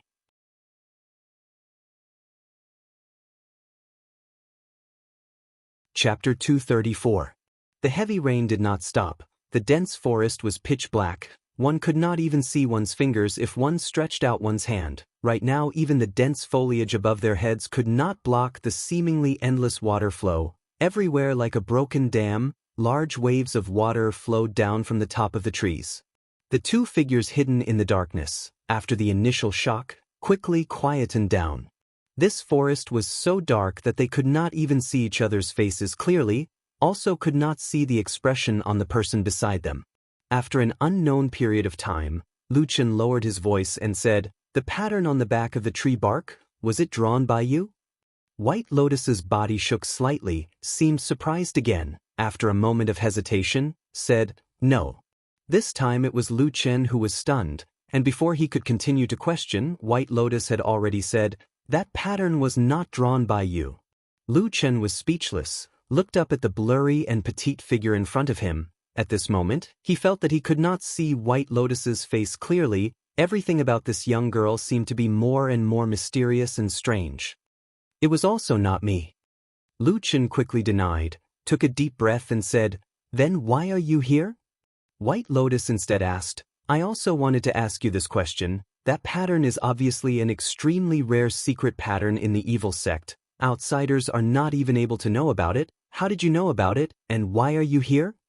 Lu Chen did not speak. White Lotus also very quickly quietened down. Both of their bodies hibernating in the darkness, suddenly moved back a little at the same time, distancing themselves from each other. Lu Chen turned his head, glanced at the big tree in the forest. After a moment of silent contemplation, he made a decision in his heart. Even though White Lotus looked sincere, even though she was only a child, but this girl's words could not be trusted. To coincidentally come here at this night, it was impossible to say that it had nothing to do with the evil sect. This girl must have some great secret on her. Just when he had made up his mind and prepared to move, suddenly his body shook violently, almost fell down, and then in that darkness, black flames suddenly ignited in his eyes. A cold, murderous intent uncontrollably rose up. White Lotus almost instantly sensed this biting, cold, murderous intent. With a cold snort, took 2 steps back, facing Lu Chen with full vigilance.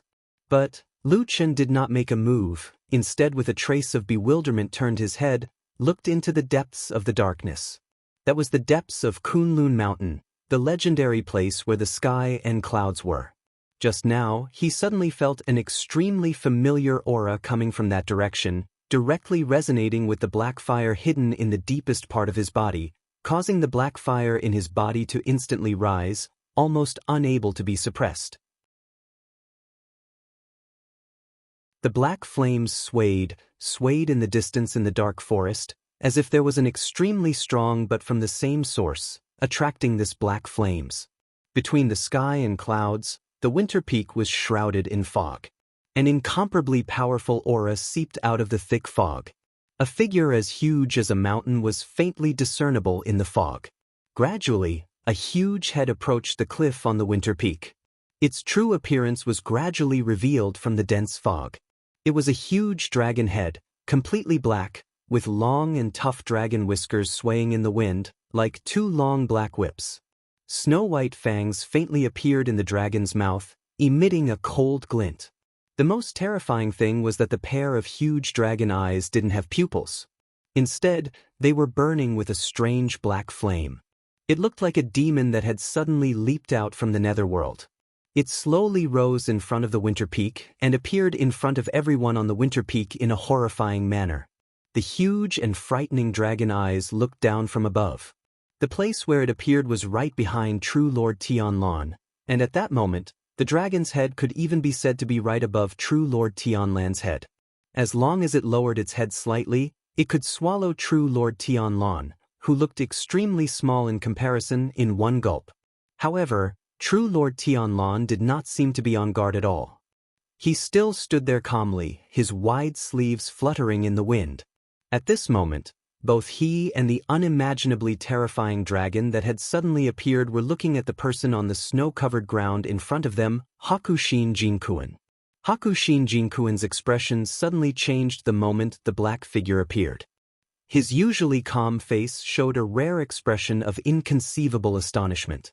Then, all kinds of expressions intertwined on his face, complicated and incomprehensible. Even his body faintly trembled. It was not fear, but rage. He withdrew his gaze from the terrifying black dragon and stared at Tianlan. He gritted his teeth and said in a hoarse voice, How did you do it?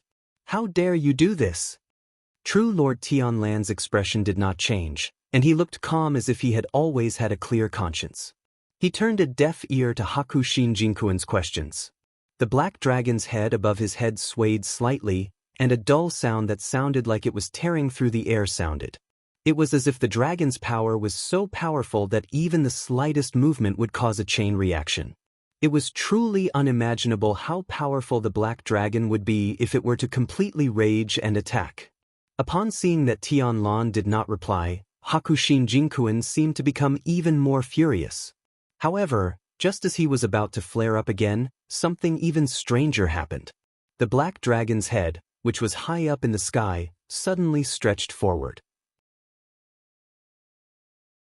The black flames in the dragon's eyes burned as if they were reflecting by Chen's figure.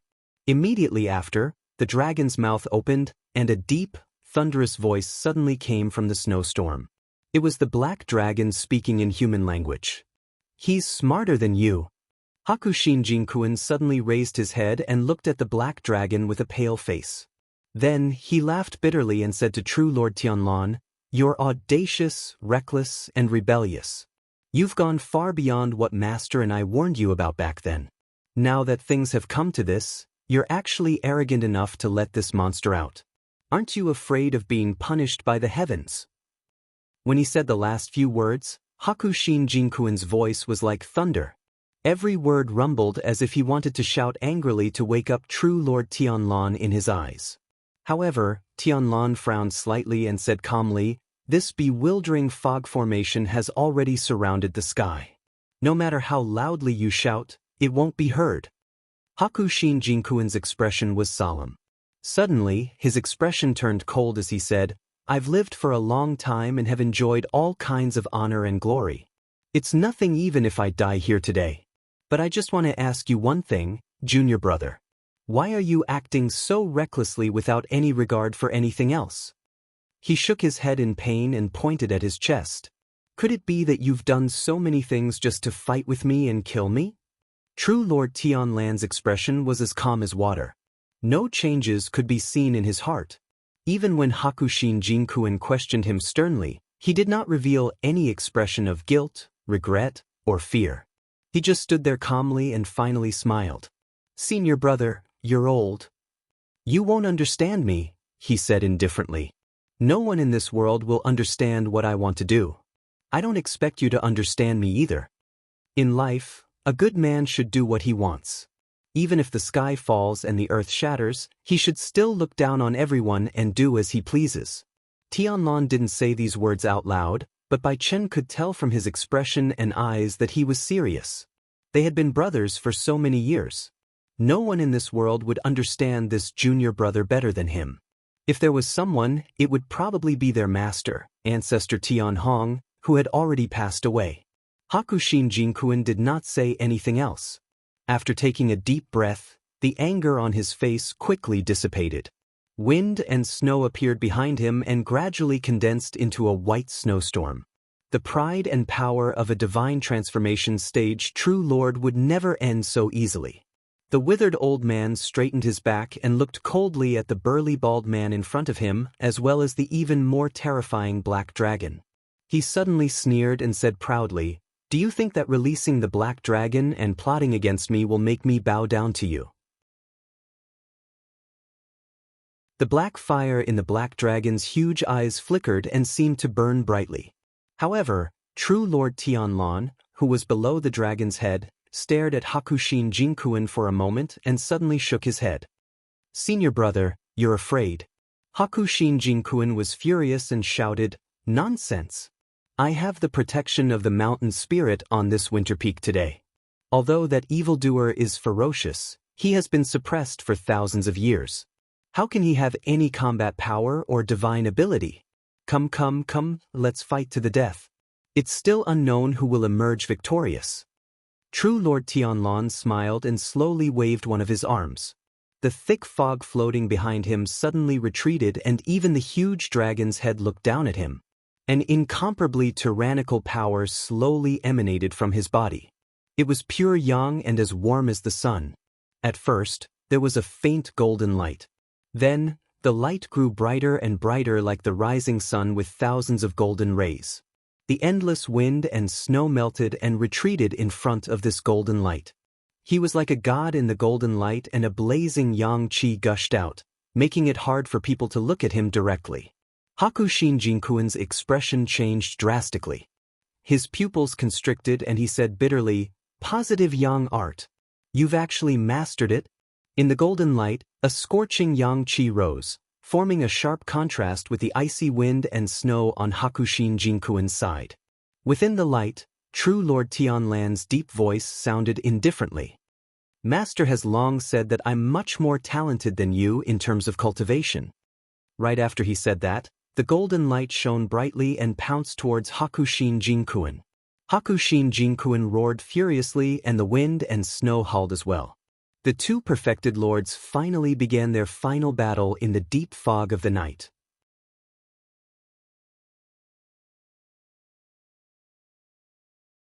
Chapter 235. The light of the rising sun shone brightly. Everywhere it passed, not only did the ice and snow melt, even the rocks and soil under the white snow cracked. A brilliant aura seemed to carry a trace of a domineering aura that was above all things as it rushed over unstoppably. Looking at this golden pillar of light, Hakushin Jinkuin's expression was unusually grim. He took a step back and the surrounding snow and wind immediately stirred up, turning into a blizzard to meet it. The blazing sun and the blizzard, one hot and one cold, one bright and one dark, one yang and one yin, like the two extremes of heaven and earth, like water and fire, collided in an instant. At the very beginning, the two completely different rays of light were locked in a stalemate in midair, constantly melting, dissolving, and constantly surging up. The surrounding space began to distort intensely, and even strange rainbow-colored lights began to appear in the scorching sun, wind, and snow, as well as ear-piercing screeches. After a while, the blizzard began to recede and the blazing sun gradually became more dazzling, pressing forward step by step. Black flames flickered in the eyes of the black dragon in the sky, but it was impossible to tell what it was feeling. Instead, Zhuoxian, who had been hiding in a corner after being clearly frightened by the appearance of the black dragon, came to his senses at this moment and revealed a hint of joy on his face. Hakushin Jinkuin's expression changed slightly. Then, with a soft cry, he took a few steps back and leaned his back against an ice wall. In an instant, there was a sudden ka-ka-ka-ka sound and the ice on the mountain wall cracked and fell. White smoke surged out of the mountain rock and seeped into Hakushin Jinkuin's body. As the white smoke entered his body, Hakushin Jinkuin's eyes shone brightly. The blizzard howled wildly and actually rolled back, pushing back the previously unstoppable radiance of the rising sun. Streaks of ice and snow condensed on the ground and in the air, as if the temperature in the air had instantly dropped to an extremely low point. Even the snowflakes had turned into ice cubes, and the blizzard that filled the sky was turning into hail. The white frost was unstoppable, suppressing the scorching light along the way and approaching perfected Lord Tianlan. Perfected Lord Tianlan's expression was indifferent, as if he was not too surprised or angry by the instant reversal of the situation. He merely stretched out his other hand and pressed it in front of him, drawing a circle with his other hand. Strong pure yang qi overflowed from his palm and directly formed a fire shield in front of him. The white frost pressed forward but was once again blocked in front of the fire shield and could not advance any further. Even so, Hakushin Jinkuin had the upper hand. He had been paying attention to the huge black dragon all this while. However, the black dragon did not move at all from the beginning to the end. Regardless of whether Tianlan had the upper hand or reversed the situation and fell into a disadvantageous position, the black dragon had no intention of attacking. In the Kunlun sect, only Bai Chen and Tianlan knew the secret of the underground palace under the forbidden area. Apart from Tianlan, there was practically no one who knew more about this terrifying monster than perfected Lord Bai Chen. Apart from Tianlan, almost no one knew more about this terrifying monster than Hakushin Jinkuin. He knew that this monster should not have woken up. It should have been trapped in that dark place, never to rise again. It had been sealed in the darkness for 5,000 years. Would it really be as terrifying as it was back then when it suddenly woke up? At least for now, it seemed that this black dragon was just an empty shell that only had the looks of it. Hakushin Jinkuin's spirits were lifted. If that was really the case, the situation that he originally thought was certain defeat and death today actually had a chance to turn around. Although junior brother Tianlan was indeed extremely powerful, attacking on this winter peak was his biggest mistake. He could even force the demonic dragon back into the underground palace after killing Tianlan. As these thoughts raced through his mind, Hakushin Jinkuin had already thought of many things. However, although perfected Lord Tianlan was temporarily at a disadvantage, he relied on the fire shield in front of him to defend himself. No matter how Hakushin Jinkuin urged his Taoist skills and magic powers, the frost and snow that could freeze ordinary people to death countless times still could not break through the fire shield's defense and could not advance any further. The Zhengyang tactic was indeed the world's best magical Taoist skill. It was upright and pure, with a faint aura of the way of the king. It became stronger the stronger it was, and its defense was incomparably tight. However, such an extraordinary magical skill was obtained by junior brother Tianlan. Hakushin Jinkuin seemed to suddenly think of something. His expression turned ugly. He stared at perfected Lord Tianlan with a murderous look in his eyes. Suddenly, he let out a long roar and flew into the air. With a shake of his arms, it was as if infinite spiritual power suddenly jumped on the entire winter peak, causing a deafening roar. Countless white smoke floated out from the tall winter peak, wisps and wisps, swam towards Hakushin Jinkuen in the air. Following the gathering of the white smoke, the entire winter peak seemed to have come alive. It seemed to have become one with the skinny Hakushin Jinkuen in the air, breathing together, vibrating together. Right now, the mountain was the man was the mountain. Hakushin Jinkuen was like the incarnation of the mountain god, looking down at Tianlun. Suddenly he laughed loudly, raised his hand and chopped down. At that moment, there seemed to be an illusion in the night sky. The winter peak turned into an incomparably huge giant, slapped down with his palm, wanting to crush the ant under his palm. But perfected Lord Tianlun still did not have much expression on his face. He was still desperately supporting the fire shield, resisting little by little Hakushin Jinkuen's terrifying and crazy attack. Just when the outcome was about to be decided, suddenly, in the depths of the mist, a huge and terrifying shadow appeared. With an indescribable speed, it flew over. It was a huge black claw. It was the black dragon's second claw. The black dragon's claw tore through the endless wind and snow, piercing straight into the snowstorm like the palm of a giant. Before anyone could react, there was a muffled bang. With a muffled grunt, Hakushin Jinkuen was sent flying by the claw. He somersaulted a few times in the air, then crashed heavily into the snow with a poof. Half of his body even pierced into the snow. At the same time, the peerlessly powerful black dragon that had just launched a successful sneak attack slowly retracted its claw. Then, its whiskers undulated as it said calmly, "I heard that you thought I wasn't powerful just now?" The black dragon sneered and even flicked its huge claw. Then, it lowered its head and said to perfected Lord Tianlun, "How was it?" Because Hakushin Jinkuen had been sent flying, perfected Lord Tianlun, who had just been suppressed by the mountain range's spirit chi, finally heaved a sigh of relief. Just then, he heard the black dragon's question. Perfected Lord Tianlun glanced at the black dragon and sneered. "Just so. Black flames flashed in the black dragon's eyes, but it did not say anything, nor did it do anything harmful to perfected Lord Tianlun. Instead, it slowly raised its head and said, "Kun Yuanzi and Tai Luo are not good people. They are unwilling to tell their descendants anything. They probably forgot to tell you that the one in the underground palace is a petty dragon." Perfected Lord Tianlun chuckled. "I understand now." The black flames in the black dragon's eyes flickered. It turned its head and looked in Hakushin Jinkuen's direction again. By now, Hakushin Jinkuen had somewhat regained consciousness and slowly stood up from the snow. However, after receiving that heavy blow, Hakushin Jinkuen's condition was terrible. Not only was his clothes in disarray, blood could be seen everywhere from his wounds and between his nose and mouth. He looked extremely wretched. However, before he could regain his composure, a whistling sound suddenly rang out from the sky and a huge black claw smashed down. On the ground in front of him, a dazzling, scorching radiance once again roused itself. This time, it was even more intense than before as it struck down towards him. Tianlun and the black dragon had no intention of giving Hakushin Jinkuen any chance to catch his breath. Seeing that the soul-chasing killing move was right in front of him, Hakushin Jinkuen suddenly roared angrily.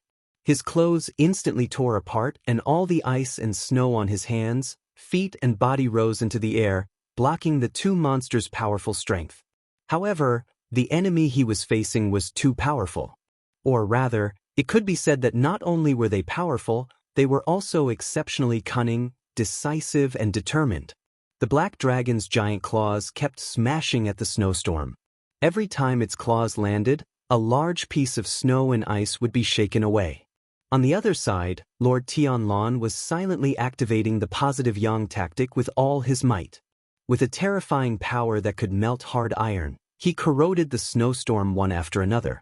Hakushin Jinkuen tried his best to resist, but as time went on, it was no longer a long-term solution. Seeing that he was being pressured by the two terrifying forces and had to absorb the terrifying amount of white smoke, He began to tremble at some point in time. After that, he suddenly heard a loud bang.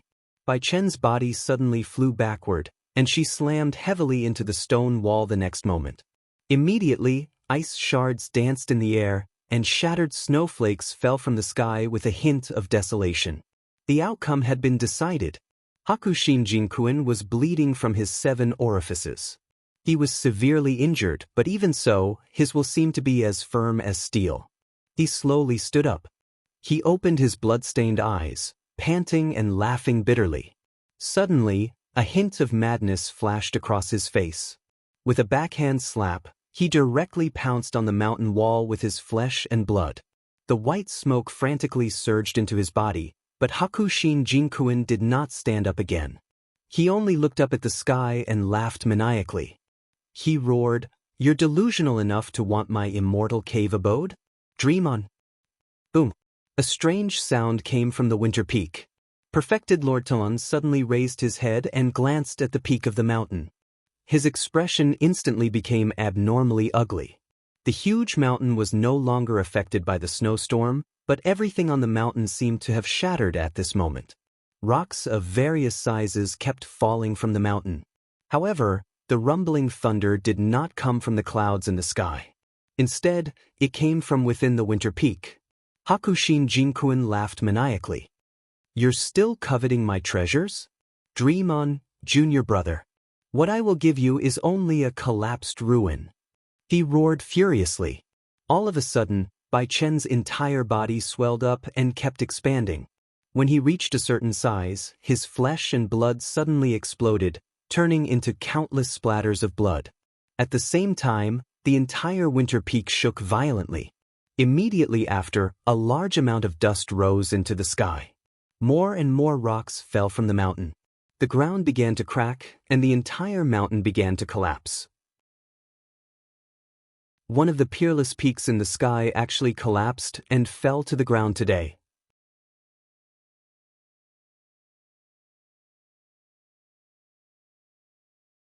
Chapter 236. A cry that seemed to have come from ancient times reverberated between the heavens and the earth, causing all living creatures to tremble. It was a huge roar that burst forth from the depths of the huge winter peak when it collapsed.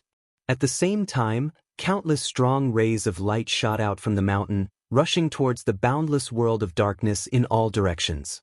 It was a spiritual light that was condensed from pure and powerful spiritual power. It pierced through all obstacles. At this moment, even the layers of thick fog could not stop the powerful force that erupted at the final moment of the Spirit Mountain's destruction. For a moment, the light was so dazzling that it reached the vault of heaven, illuminating half of the night sky. Large chunks of boulders and rock strata were constantly breaking and collapsing. The entire winter peak was slowly falling, followed by a terrifying storm of dust. The towering Kunlun mountain range, which stretched for thousands of miles, seemed to be trembling non-stop at this moment. The earth also seemed to be wailing. After a moment, the collapse of the winter peak became faster and faster. The smoke and dust grew larger and higher. Just as the floating mountain was about to be completely submerged by the smoke and dust, dozens of dazzling spiritual lights suddenly converged into a scorching, dazzling, and huge pillar of light that flickered and shot straight into the sky. In an instant, the wind blew away the clouds, and the sky changed color. All the dark clouds retreated in front of this pillar of light. Countless gusts of wind and clouds turned into a huge whirlpool that spun rapidly in the air. Darkness and light intertwined, flashing with silver lightning that tore apart the night sky.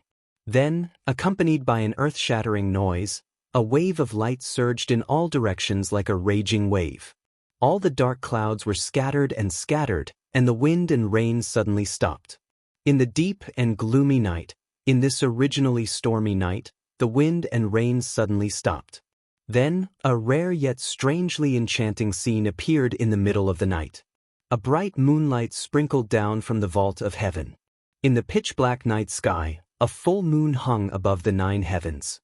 It was full and perfect, dazzling, cold, and peerless, and radiated light in all directions. It was as if everything in this world had lost its color. On the night of the full moon, this full moon finally appeared above the vault of heaven. As soon as the full moon appeared, the dense fog seemed to be suddenly stimulated. It suddenly shrank and began to shrink back into the ground. Perfected Lord Tianlon, who had already flown into the air, stood in the void with his hands behind his back.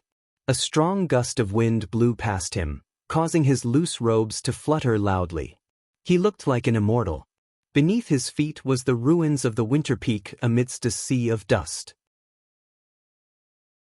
The majestic peak seemed to have turned into the tomb of a deity transformation stage perfected cultivator, sacrificing his body to protect him. Tianlon was not angry about this. His expression was unexpectedly calm as he silently stared at the cold moon in the sky. It was said that when one was at the peak, they would feel lonely and cold. Nobody knew how perfected Lord Tianlon felt at that moment. The huge black dragon in the dense fog had retreated and disappeared at some point. It seemed that it did not like such a strong and bright moonlight. Its huge body had also disappeared into the darkness without a sound. Zhuxian, who was a little below perfected Lord Tianlon, also flew into the air. He looked at the destroyed winter peak with a complicated expression. Finally, he seemed to sigh. Then, with a respectful expression, he lowered his head slightly towards perfected Lord Tianlon and waited patiently. Just like how he had been patient when he was under perfected Lord Bai Chen all these years, he had shown sufficient sincerity and submission. In fact, he was even more patient than before. Because the situation was no longer the same as before. In Kunlun, there was no other deity transformation stage perfected cultivator who could compete with the one in front of him. That night, almost every place in Kunlun was shocked by this sudden scene. Everyone, whether they were insiders or not, was shaken to the core. When the earth began to shake, everyone was frightened. When the loud noise resounded through the heavens and earth, everyone felt that they were in danger. In the end, when the wind and rain suddenly stopped and the moonlight shone down, everyone was dumbfounded. In the Xingyang Hall of Mount Tiankuan, the 10 or so Yuanying perfected cultivators who stood at the peak of the human cultivation world were all standing in front of the windows and doorways with different emotions. They looked at the terrifying scene of the winter peak falling after the dense fog in the distance dispersed. No one said anything, or perhaps no one knew what to say or what to say. Since ancient times, it seemed that something that would never change had been destroyed in front of their eyes. Therefore, when the cold moonlight shone on them again and shone into the side hall, every Yuanying perfected cultivator seemed to feel a chill. Perfected Master Idle Month was dumbfounded. His face was filled with astonishment and horror. His usual calmness had completely vanished at this moment. Such an earth-shattering event was right in front of them. The mountain peak that symbolized the supreme power of Kunlun had suddenly collapsed in front of them. Who could remain calm? Suddenly, perfected Master Idle Month came to his senses. He immediately stood up and roared, "Quick! Let's go to the winter peak to save the people." There was a commotion in the hall. For a moment, nearly half of the nascent soul-perfected masters took a step forward. But at this moment, suddenly, there was a slightly cold, abnormally calm, and even somewhat grim voice that reverberated in the side hall. "Wait!" Everyone was shocked. They turned around and saw that the person who spoke was perfected Master Qian Deng, who was seated below perfected Master Idle Month. In the midst of the chaos, this great perfected master, who held a high position in the Kunlun party, had unexpectedly returned to his seat.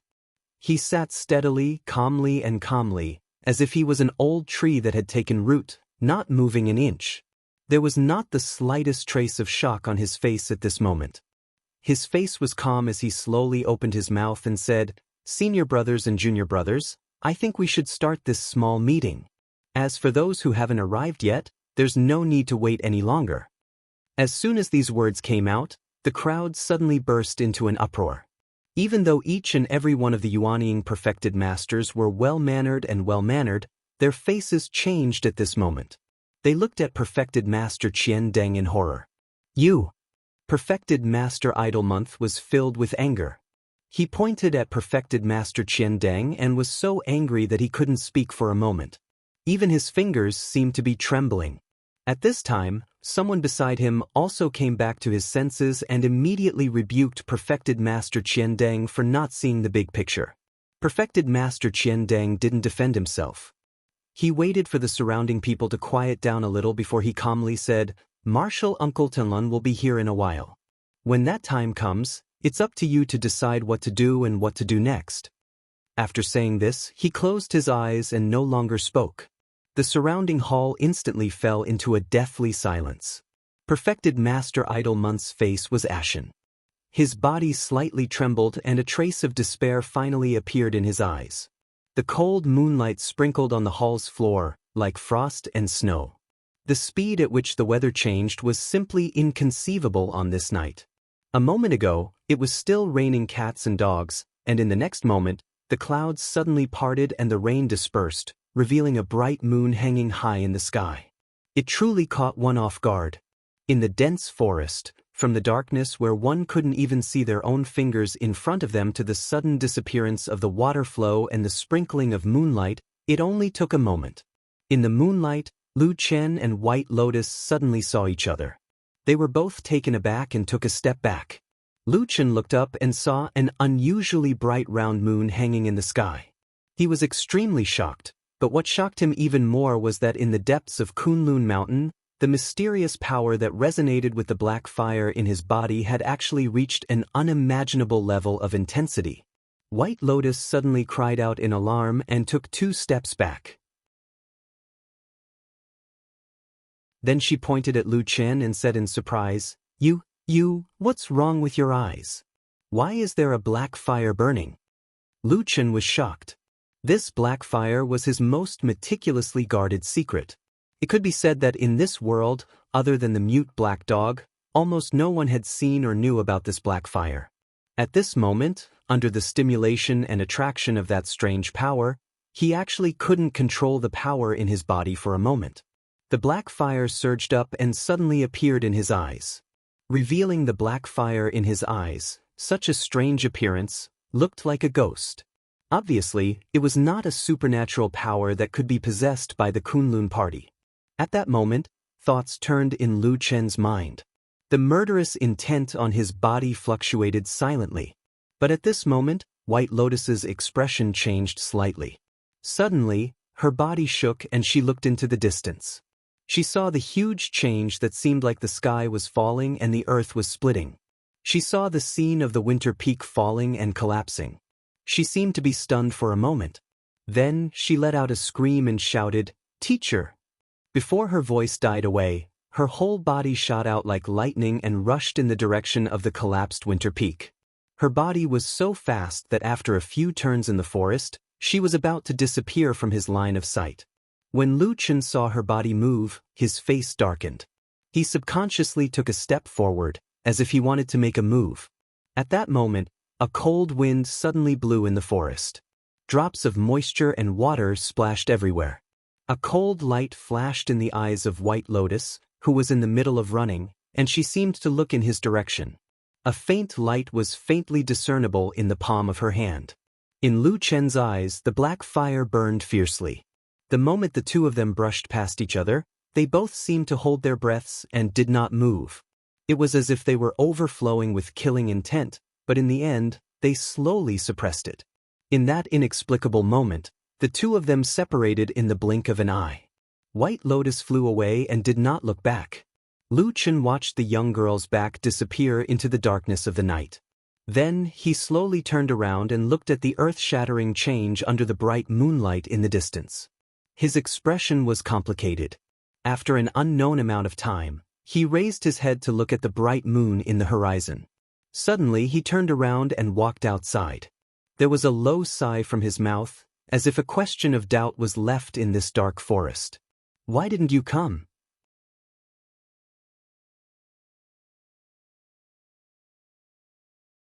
Chapter 237. Kunlun Mountain. Outside the Fragrance Garden's guest room, Yaxen stood under the eaves, looking at the bright moon in the sky. Her pretty face was filled with astonishment. It could be said that she was dumbstruck. Not long ago, she was still looking at the heavy rain and wind outside, with some hidden bitterness in her heart. In the end, in the blink of an eye, The rain stopped and the dark clouds dispersed, revealing the bright moon hanging high in the sky.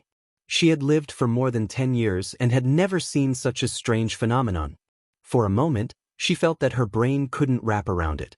After looking at it for a moment, suddenly, she heard a cry from the guest room behind her. It was Sumo crying out, and his voice carried a sense of extreme pain. EXN was shocked and quickly turned around to look from the windowsill. She saw that on the bed in the guest room, Sumo's eyes were still closed, but the muscles on his face were twisted, as if he had fallen into a terrible nightmare. His body kept twisting on the bed, his legs kicking randomly, his hands tightly hugging his head, and his mouth was shouting nonsense that no one could understand. Waves of painful cries in the middle of the night really made one's hair stand on end. EXIN didn't know what was going on, but that person was after all entrusted to her care by Su Qingjun, so she couldn't just watch and ignore him. So, EXIN hurriedly ran to the door, pushed it open and ran in. She came to the bed and pressed down hard on Sumo, at the same time calling out his name, hoping that she could wake up Sumo from his nightmare. But Sumo seemed to be deep in a nightmare. No matter how EXIN shouted, he didn't seem to hear it. He just desperately hugged his head and twisted his body, crying and shouting something, and finally even began to tear and scratch his body.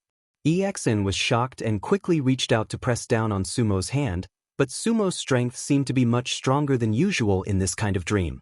There were a few times when EXIN almost couldn't hold him down, but fortunately Sumo's consciousness wasn't clear, and he didn't deliberately hurt EXIN. After repeatedly struggling for a long time, Sumo's pain seemed to slowly subside. His cries then calmed down, and his expression seemed to be more comfortable, no longer twisted in pain. At this moment, EXIN was so tired that her forehead was full of sweat. Seeing Sumo like this, she really felt relieved. She straightened up and let out a long breath, wiping the sweat off her forehead. She looked at Sumo again, only to see that the man still hadn't opened his eyes, lying on the bed as if he had fallen asleep again. EXIN unhappily curled her lips and muttered, "So troublesome." As she said that, she casually pulled the quilt over and covered him. She looked around again, and after feeling that there was nothing else, she walked out of the door and came to the corridor outside the house. Because of the sudden appearance of the bright moon, and on this full moon night, the moonlight was unusually bright, as if it was daytime, the night seemed to be even brighter than before. EXIN looked at the moonlight, and then looked in the direction of the clouds in the sky. Her expression became a little worried, and she whispered to herself, "Such a big thing happened, even if Sister Su and the others are on the way back, they must have rushed to Dongfeng to help. Really, how could such a thing happen? Pa!" Just as she was talking to herself, a sudden crisp sound came from behind her, startling EXIN. She turned around and saw that the two windows of the guest room seemed to have been blown shut by the wind. EXIN frowned and snorted. Suddenly, she felt a little cold, but she didn't think too much about it. It was probably because the night was too cold. She stretched out her hand to tighten the lapels of her clothes, but she suddenly remembered that long ago in the land of confusion, when Lu Chen brought her and Atsu to travel through the barren mountains and wild rivers. A faint warmth flashed through her heart, and a trace of a smile appeared at the corner of her mouth. She smiled so sweetly, but she completely didn't notice that there was suddenly a shadow quietly surging up behind her, pouncing towards her back. A strange phenomenon suddenly occurred on Kunlun Mountain. The torrential rain instantly dissipated, and a bright moon appeared in the sky. Such a strange phenomenon did not only occur on the mountain. Even Kunwu City at the foot of the mountain was affected for a moment. However, because they were too far away from the mountain, the people in Kunwu City couldn't see the shocking scene of Dongfeng collapsing. Even so, it was already shocking enough. The two people with the highest status among the demon cult of the three realms hiding in Kunwu City were undoubtedly Fan Tue and Chen He. At this moment, they were standing on the rooftop of their houses and looking at the dark Kunlun Mountain in the distance. They had shocked expressions on their faces. Under the night sky, Kunlun Mountain appeared unusually mysterious. Even though they couldn't see the scene of Dongfeng collapsing in the dense fog zone, the huge pillar of light that shot into the sky was still too eye-catching. It was impossible for them not to see it.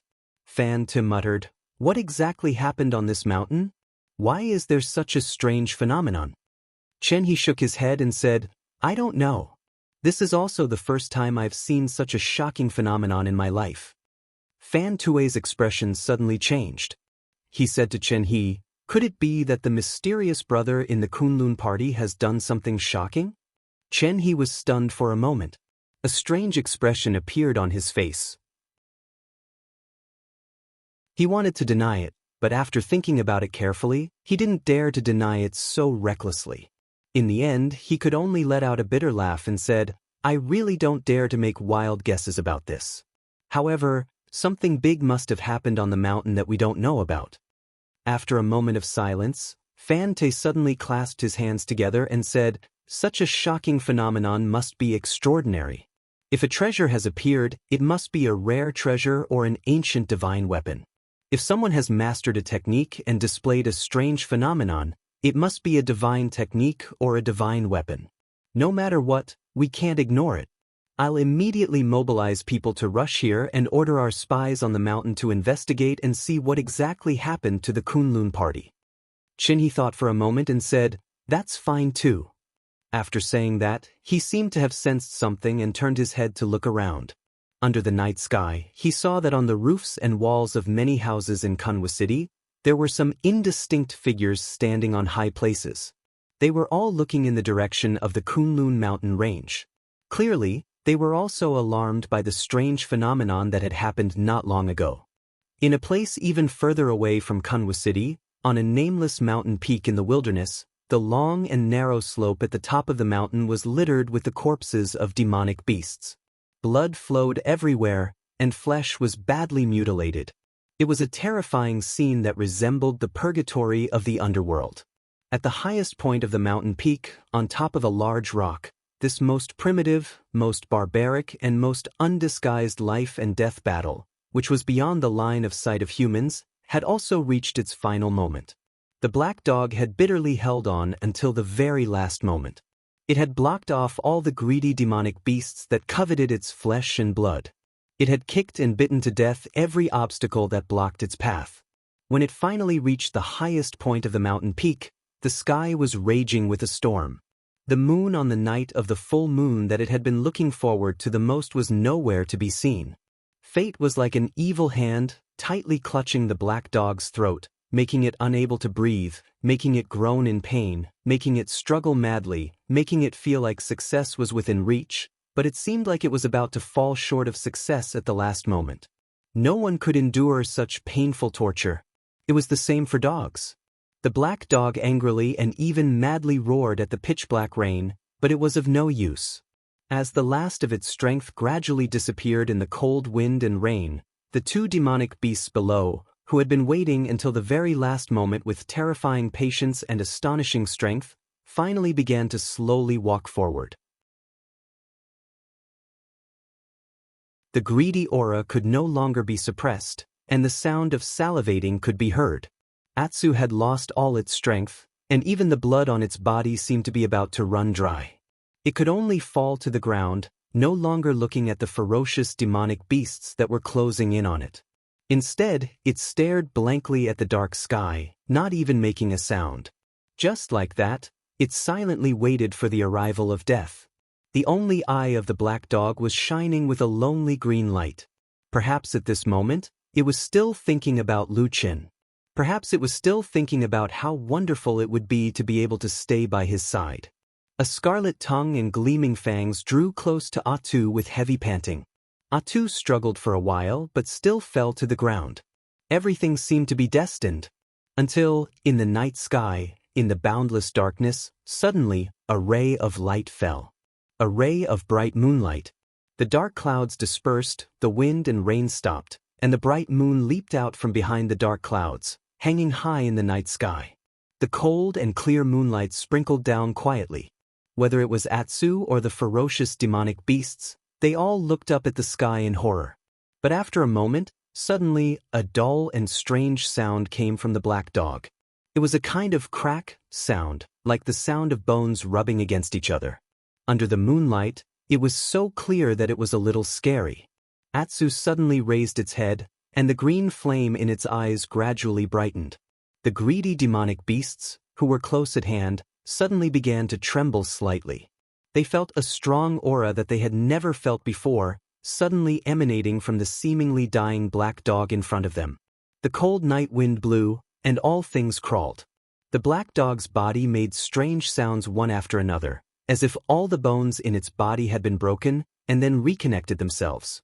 The aura was like that of a king, looking down on the world, with no one in his eyes. The black dog slowly stood up. The bright moon in the sky sprinkled a beam of light, shining right on its body, wrapping it in the moonlight, and shining spots of light rose up. All the wounds on its body suddenly began to heal at a speed visible to the naked eye. Its muscles bulged and contracted, and its body seemed to be expanding rapidly. In the blink of an eye, it had grown to the size of a lion or tiger.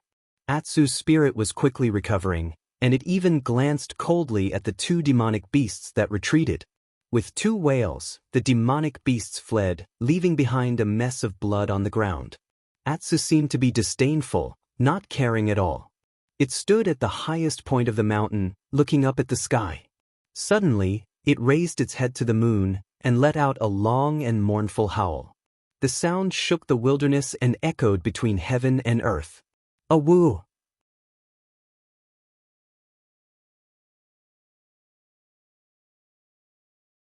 Chapter 238. Lu Chen left the dense forest, feeling a little tired. No matter who it was, even if he was once a top-notch shadow in the dark world, had experienced the harshest environments and encounters, and had practiced some strange techniques that ordinary people could not imagine, as long as he was human, hiding in the dark soil for 2 days would not be an easy thing to do. At this time, the bright moon hung high in the sky, and the night suddenly became clear. Lu Chen's clothes were very dirty because of the things that happened in the dense forest, and it was even more obvious under the moonlight. However, this was not a difficult thing for him. In a remote corner not far from the forest, he took out the new clothes that he had prepared earlier and put them on. He looked like a new person, and even his complexion looked much better. Then he walked into the distance, his eyes occasionally looking in the direction of the sky and clouds in the depths of Kunlun Mountain. The huge pillar of light that shot into the sky was too shocking, and there was nothing that could block it anymore. Looking at the spectacular scene of the huge winter peak collapsing and being engulfed by the huge smoke and dust, Lu Chen was also silently shocked. But very soon, his eyes once again fell on the top of the huge pillar of light that shot into the sky, piercing the clouds and changing the color of the sky. There was almost a black vortex that appeared faintly. For some reason, his heart suddenly trembled. This scene was very similar to the final scene of the god-subduing spell that the devil cult of the Three Realms had summoned at the end of the battle in the Barren Valley. Of course, at this time, although the sky was changing, there was no strange miraculous power like in the past, not to mention the terrifying eye that was hidden in the darkness like a demon. After walking for a while, Lu Chen saw many Kunlun disciples running out. In fact, according to the time, it was already late at night, and it was already the time of the Kunlun party's curfew. But what happened tonight was too big, and it was impossible for people to just sit in their rooms. More and more people appeared, and more people began to run in the direction of the winter peak. In the same direction, not only was the mysterious forbidden land in the sky and clouds, but also the main peak of the Kunlun party, Tiankuan Peak and Jingyang Hall, were also there. It seemed that everyone was a little out of their wits and wanted to seek guidance from the elders in the sect. Is it because such a big thing happened that the damn Baldy didn't come? Lu Chen pondered in his heart, but at this moment his heart was filled with doubts. He really did not know who to trust. How many people do you really trust in this world? The kind of friend that he could completely trust, that he would never betray him? The night breeze was slightly chilly, caressing his face. Lu Chen's footsteps suddenly came to a halt. After a while, he sighed softly, a complicated expression on his face. It was also at this moment that the figure of a young girl suddenly appeared in his mind. It was Xin. Her smiling face seemed to be the most heartwarming thing in this cold world. Lu Chen smiled for no reason, and actually felt a little better. He raised his head again to look at the bright moon. The moonlight was bright, and at this moment, the night was actually somewhat bright and beautiful. For some reason he felt a little tired of the place where the crowd was running to, but he remembered how Exian looked when she said she would come to find him a few days ago. Her smile seemed to have never been so clear in his heart. Lu Chen turned around and then said to himself in a low voice, "Forget it, let's go see that silly girl." The location of the Fragrance Garden tea room and the guest room happened to be in the opposite direction of the sky and clouds, as well as Tiankuan Peak and other important places. When Lu Chen turned around and walked in that direction, he encountered many Kunlun disciples on the road. He was traveling in the opposite direction alone. Of course, he appeared to be out of the ordinary. However, it was currently nighttime and such a shocking event had happened. Almost all of the Kunlun disciples were in a state of panic. Hence, no one would pay attention to such an inconspicuous, ordinary character. In addition, along the way, Lu Chen tried to walk in the shadows of the roadside. Many people didn't even notice him and ran past him. Lu Chen secretly observed many people and found that many of them seemed to have gone to Tiankuan Peak's Xingyang Hall to participate in the day's meeting. On their way back at night, such a big event suddenly happened, so they turned back one after another and rushed towards the collapsed mountain peak. What happened? What happened to Dongfeng Peak? Could it be that there are foreign enemies invading? Is there another big earthquake in the mountain? Along the way, Lu Chen didn't know how many questions like these were heard. Obviously, most of the Kunlun disciples still didn't know what had happened. After walking for about half of the journey, the front suddenly became empty. It seemed that most of the people had already rushed over, leaving only the dark houses and pavilions in front of him in silence in the night. Lu Chen remembered that Exian told him that she often stayed here these days because her master, Dongfeng Tao, often came here to drink tea and chat with Melaleuca japonica. It seemed that the two of them had an unusually deep friendship. But now, Lu Chen was only worried that Exian was silly. Although it was very lively in the sky, she also ran over to watch the fun. It didn't matter if he couldn't find Exian tonight, but he had a faint feeling that the damn Baldy was very likely to be there at this moment. In this world, the person that Lu Chen couldn't see through the most and was most afraid of was the damn Baldy who had raised him since he was young. No one understood that person's strength better than him, and no one knew better than him how ruthless that person could be when he really hardened his heart. Of course, it was unlikely that a peerless person like the damn Baldy would care about a little girl like Exian. However, the slightest ripple on the side of a true lord might be a monstrous wave to an ordinary person. Lu Chen didn't want Exian to be in any danger, so he still went over. When he walked near the Fragrance Garden tea house, he saw that the house was pitch black without any lights. It didn't seem like anyone was still staying inside. Presumably, the people who were originally here were either already asleep, or they had been alarmed by the strange changes on Winter Peak and had all run out. Could it be that they really sneaked over to watch the fun? Lu Chen frowned. Just as he was thinking about whether he should go back to Tiankuan Peak again, he suddenly heard a burst of footsteps from the side. Lu Chen turned his head to look, only to see that from the direction of the row of guest rooms on the other side of the tea house, in the same dark place, a figure suddenly ran out. His footsteps were a little unsteady, but his speed was very fast. With the help of the bright moonlight that night, Lu Chen clearly saw that person's face and was suddenly startled. He saw that this person was actually Sumo, but his expression seemed to be very strange. The muscles on his face were constantly twisting and twitching, and his eyes were also strangely red and white.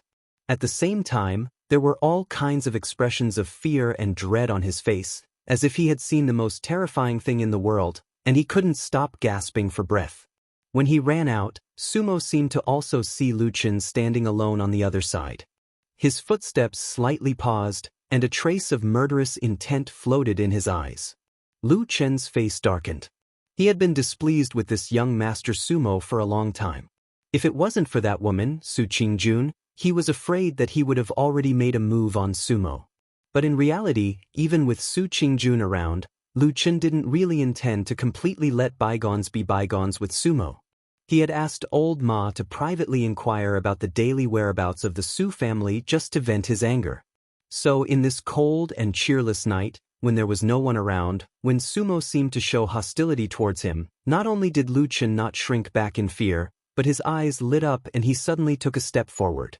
But just when he was about to move, Sumo seemed to suddenly feel Lu Chen's murderous intent. This time, he suddenly became terrified, and with a strange cry, he actually turned around and ran. Lu Chen was stunned. He didn't think that this guy would actually run away so straightforwardly. He didn't even care about the face of an aristocratic family's disciple. If it was in the past, it seemed that Sumo wouldn't do such a thing. There was some doubt in his heart, but Lu Chen quickly frowned. After Sumo ran past, he smelled a faint smell of blood. His gaze focused, and he looked at Sumo's back. He saw that there was indeed a blood stain on the man's right hand. Sumo quickly ran far away. Moreover, looking at the direction he ran in, he didn't go to Heavenly Kuan Peak or that lively place in the sky. Instead, he ran in the direction of going down the mountain. Could it be that this eccentric Su family's eldest young master is actually going back to his home in Kunwu City in the middle of the night? Lu Chen shook his head. After pondering for a moment, he finally gave up on the idea of tracking this person. Tonight was full of unusual phenomena, and a great change had taken place. There was no need to be anxious about such a small matter, so it was better not to complicate things. In the future, there would always be time to slowly find trouble with this guy. He turned around, ready to leave this place. Since EXN wasn't here, presumably, she also went to the sky in the sky to watch the fun. Needless to say, this kind of thing was indeed in line with EXIN's temperament. Lu Chen could even imagine the very excited and impatient look on EXIN's face when she called her friends. It was a little cute but also a little stupid. He smiled and walked forward. The sound of his footsteps moving forward in the dark night fell in this bleak courtyard. The ground was still wet, and there were many drops of water dripping down. It was probably the result of the heavy downpour not long ago. He stepped over a puddle of water, and his body suddenly stopped. In the darkness, there was a cold night wind blowing. A faint smell of blood drifted along with the wind. Lu Chen turned around. His gaze was a little cold as he glanced around. Then he slowly looked at the dark room on the other side of the guest room. There were several deep winding corridors and many dripping eaves. He silently stood where he was for a moment, and then he walked over.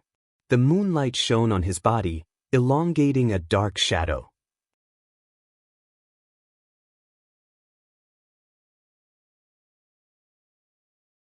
Chapter 239. The sound of footsteps echoed in the quiet courtyard and corridors. There was a chill in the cold night that seemed to linger on, just like this world that was always covered in darkness. But fortunately, there would always be sunlight after the night. Although there were many darkness, there would always be warmth in life. Lu Chen subconsciously tightened his clothes. He did not know why, but his heart was beating faster. He did not know why he thought of EXN. It hadn't been a long time since he had first met this girl, but they had experienced a lot of things. There were many times when Lu Chen felt that EXIN was a bit stupid. He was used to looking down at her and teasing her, joking with her. But now that he thought about it, Lu Chen suddenly realized that in these days, every time EXN smiled at him, the sky was bright and the air was warm. It was never him taking care of her. It had always been that young girl giving warmth to the lonely shadow that was struggling in the cold darkness. She had unknowingly pulled him out of the darkness slightly, letting him feel that little bit of warmth under the light. Perhaps it was not much, but it was precious. It was like a ray of light shining through the dark clouds. Although it was not strong, it was enough to illuminate the darkness. He slowly walked forward. Suddenly, he saw a black shadow lying on the ground in the corridor. It was a person lying on the ground, motionless. The night was too dark and the moonlight could not shine here. It was faint and blurry.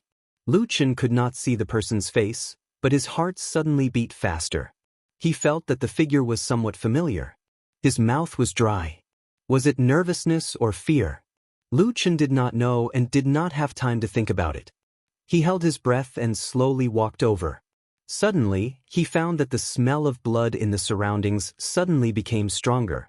It was coming from the person lying on the ground.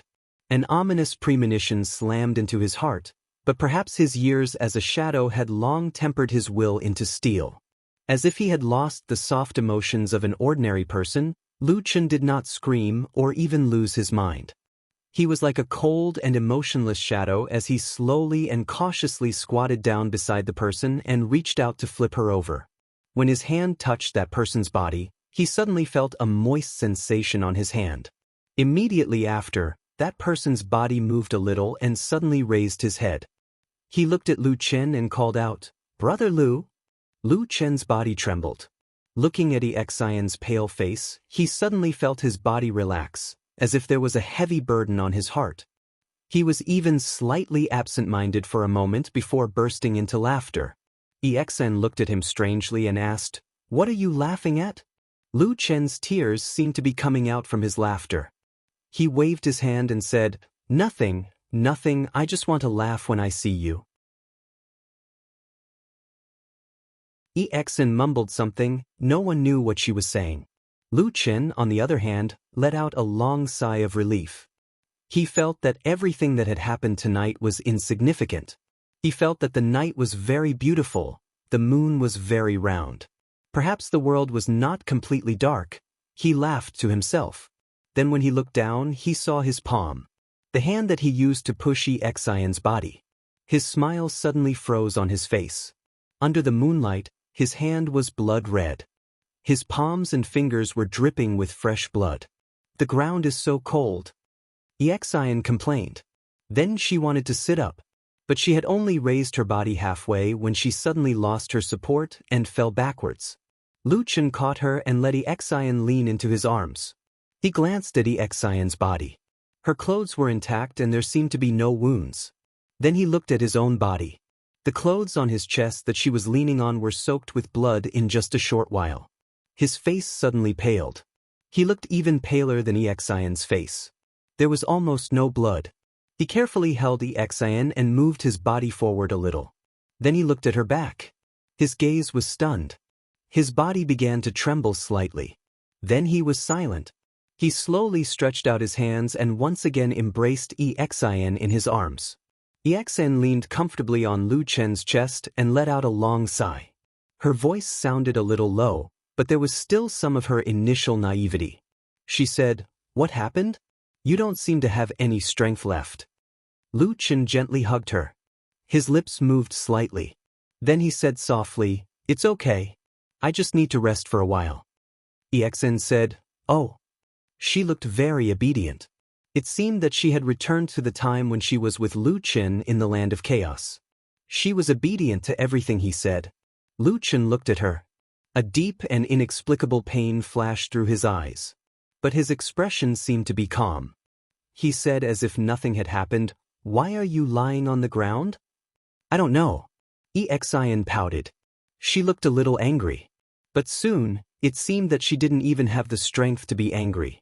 She sighed and said, "I promised Sister Su that I would help her take care of Sumo in the guest room." "Su." Lu Chen closed his eyes and slowly said these two words. It was as if he was gritting his teeth and the sound came through the gaps between his teeth. "Yes, it's him," Xian said. "He took the medicine and has been sleeping." Then, well, it seemed to thunder and he began to shout gibberish, but then he was all right again. "I'm still standing here.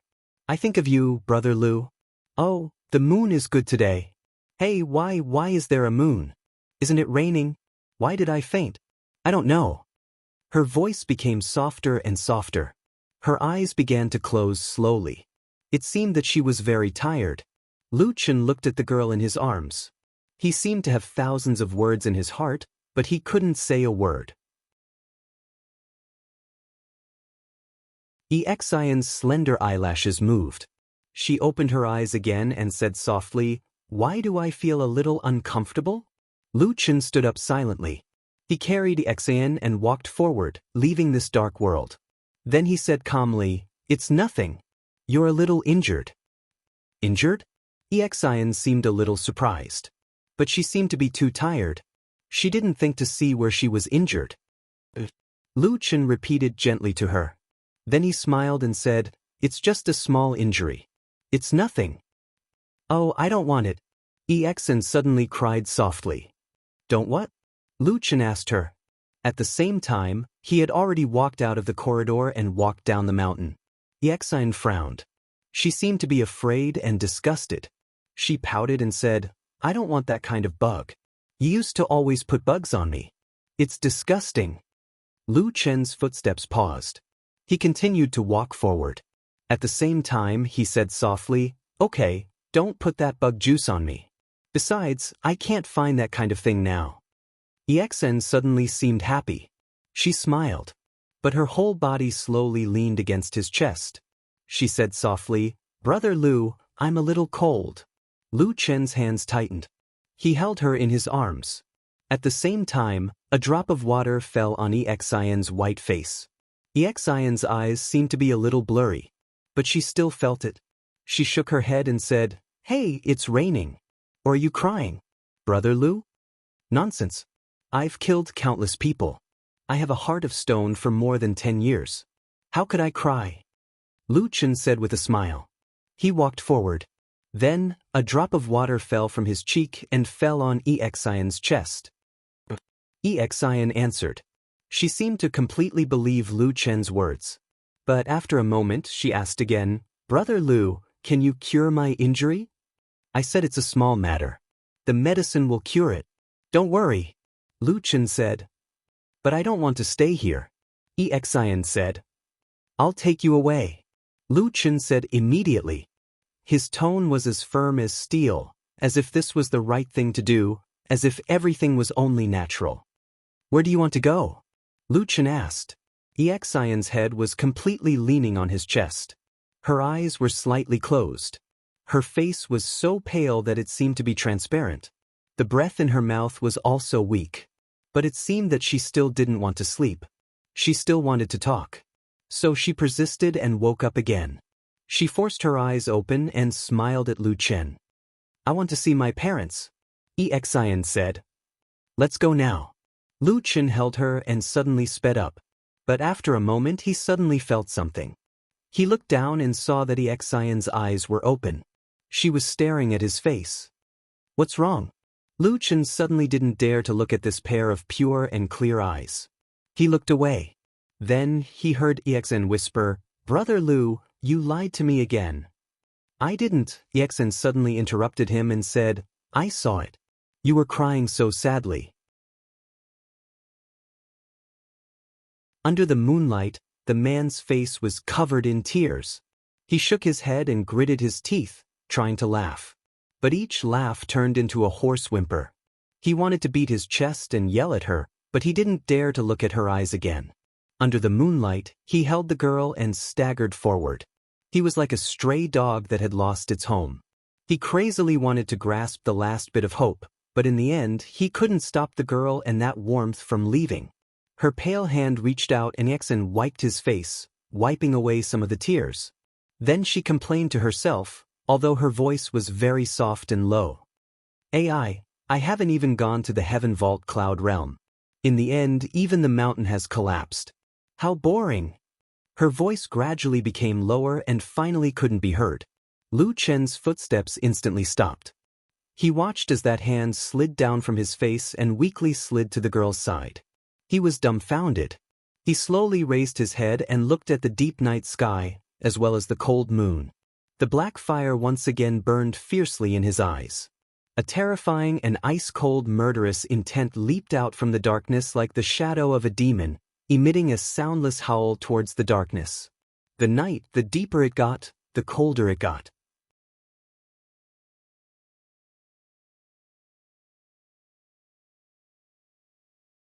Chapter 240. Su Qingjun left the Xingyang Hall on Heavenly Kuan Peak a little later than most people. She was passing by Qiandeng, Mingyue, and her master, Taoist Master Muyuan, when Taoist Master Mingzhu suddenly asked her to wait at the entrance. Masato Kihara was somewhat dissatisfied with this, but Su Qingjun was a filial disciple, so in order to avoid conflict between her master and them, she voluntarily stayed behind. Later, he came over, but Su Qingjun didn't like this person, even though he was one of the most outstanding genius disciples of the younger generation of the Kunlun party, just like her. Sumo was her only younger brother, but he was seriously injured by Hei, so the hatred between them was already very deep.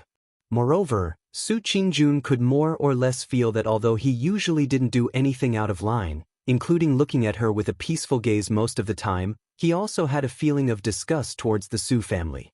Su Qingjun didn't know how the Su family on her side had offended him, that he would always target the Su family.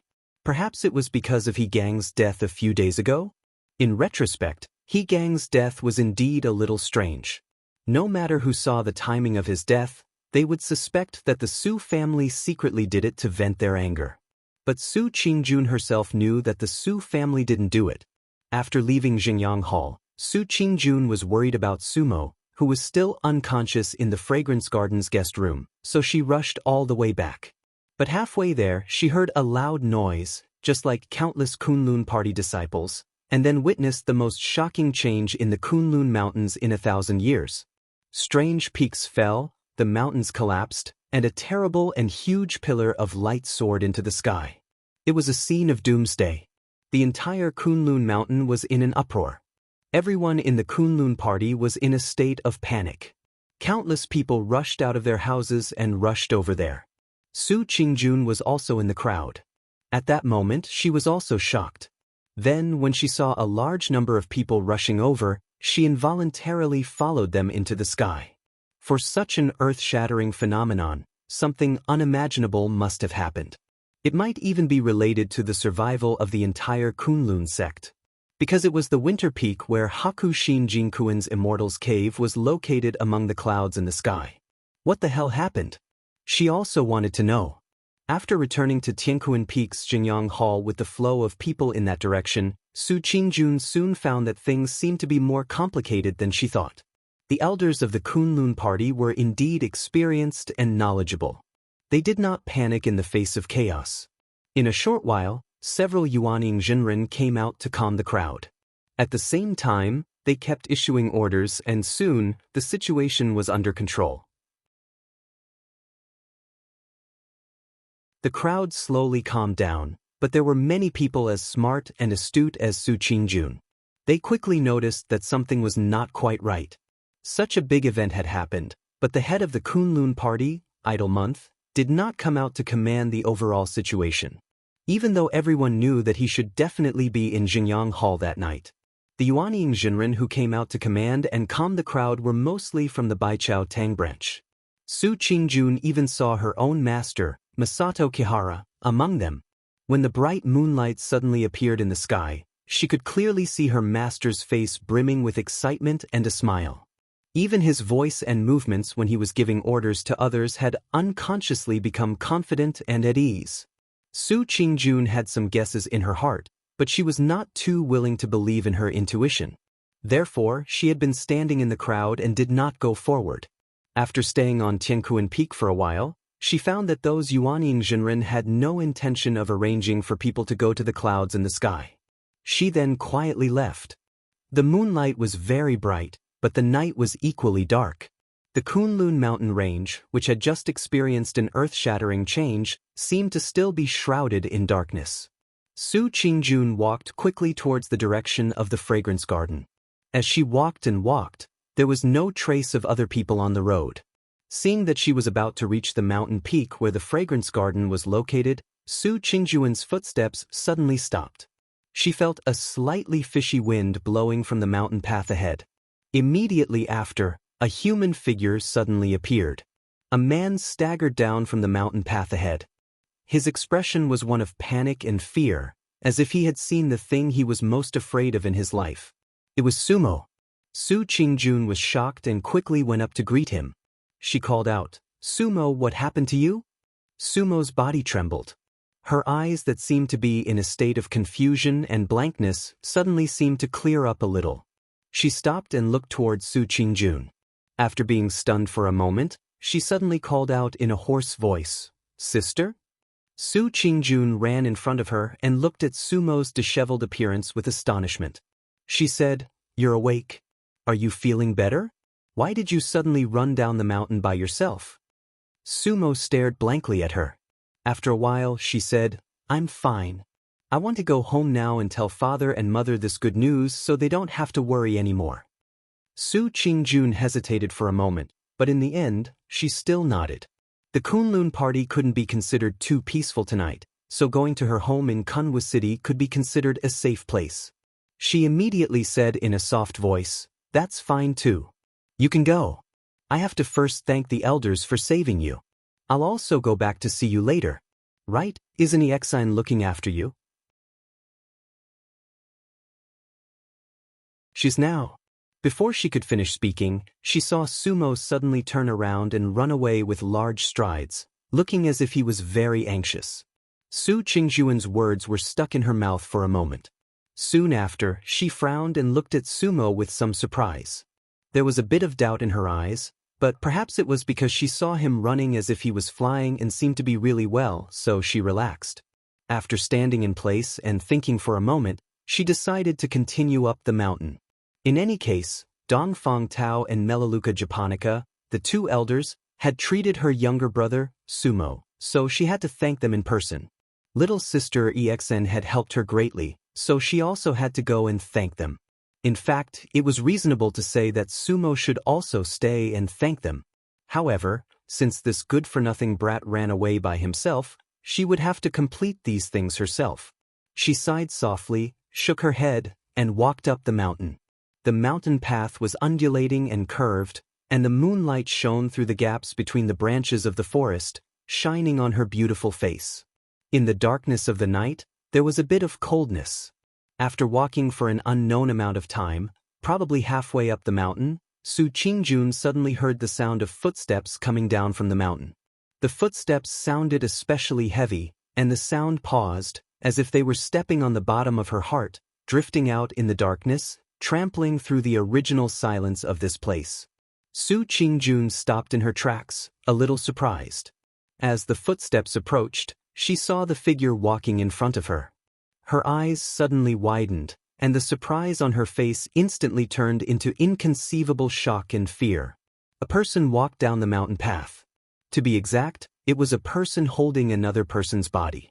With the help of the moonlight falling from the sky, Su Qingjun could clearly see that the man was Lu Chen, and the pale-faced woman he was tightly hugging, and the person who had one hand hanging limply by her side was Exen. Su Qingjun exclaimed in surprise and ran over with quick steps. However, she just arrived before Exen when she smelled a strong smell of blood. Moreover, Exion's practically pale face and chest that had stopped rising and falling had already explained everything. Su Qingjun almost could not believe her own eyes. When she left this morning, Exen was clearly that lively young lady with a sweet smile. How did it become like this at night? What happened to her? Su Qingjuan's eyes were misty, her voice trembling as she looked up at Lu Chen and asked. Then, her body suddenly shook, a shocked expression on her face, and subconsciously took a step back. The Lu Chen in front of her seemed to be completely different from the man in her memory. The warmth and cheerfulness he once had, and that smile that seemed to be there forever, had all disappeared.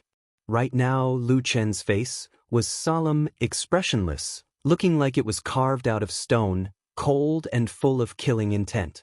Lu Chen's eyes were perhaps the only part of his face that still had some liveliness, but for some reason, Su Qingjun felt that she might be seeing things, because she seemed to see flames from that pair of eyes, and what's more, that fire was actually black. Just like this boundless, deep night. She's dead. Lu Chen's voice sounded emotionless, so cold as if he was talking about something that had nothing to do with him. Su Qingjun shook her head in disbelief, did not even have the time to care about the strange look in Lu Chen's eyes. Her eyes once again fell on Exion's face, said in a low voice, Why is it like this? Aren't you helping me look after Sumo? When I saw him just now, he was still fine. Why would you suddenly? You saw Sumo? Lu Chen suddenly asked. That voice sounded a bit cold, like the cold wind in this night, blowing coldly. Su Qingjun looked at Exen, her mouth half open, her face sorrowful, as if she still could not immediately accept this reality, nodded subconsciously, said, Yes, just now, at the foot of the mountain. Where did he go? Su Qingjun said, He said he wanted to go home first, so I let him go. said I wanted to come over to thank Xin and her master, and we'll go back later. Lu Chen suddenly stepped forward, and Su Qingjun was startled, hurriedly stopped him, said, "Where are you going? What is going on with Xin?" Lu Chen suddenly turned his head, coldly looked at her. In that pair of eyes, there seemed to be a ghost fire flickering. The dark flames suddenly flourished, an icy bone-piercing chill seemed to hit her in the face. Su Qingjuan's whole body turned cold, her heart greatly alarmed, retreating 2 steps back. At that moment, she actually felt so clearly that terrifying killing intent directly enveloped her body. You're tuning in to the Passion Pages YouTube channel. We're so grateful for your support, and don't forget to subscribe to join us on this incredible journey through captivating stories.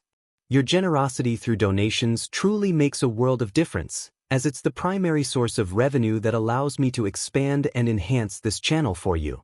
Thank you from the bottom of my heart for being a part of this adventure.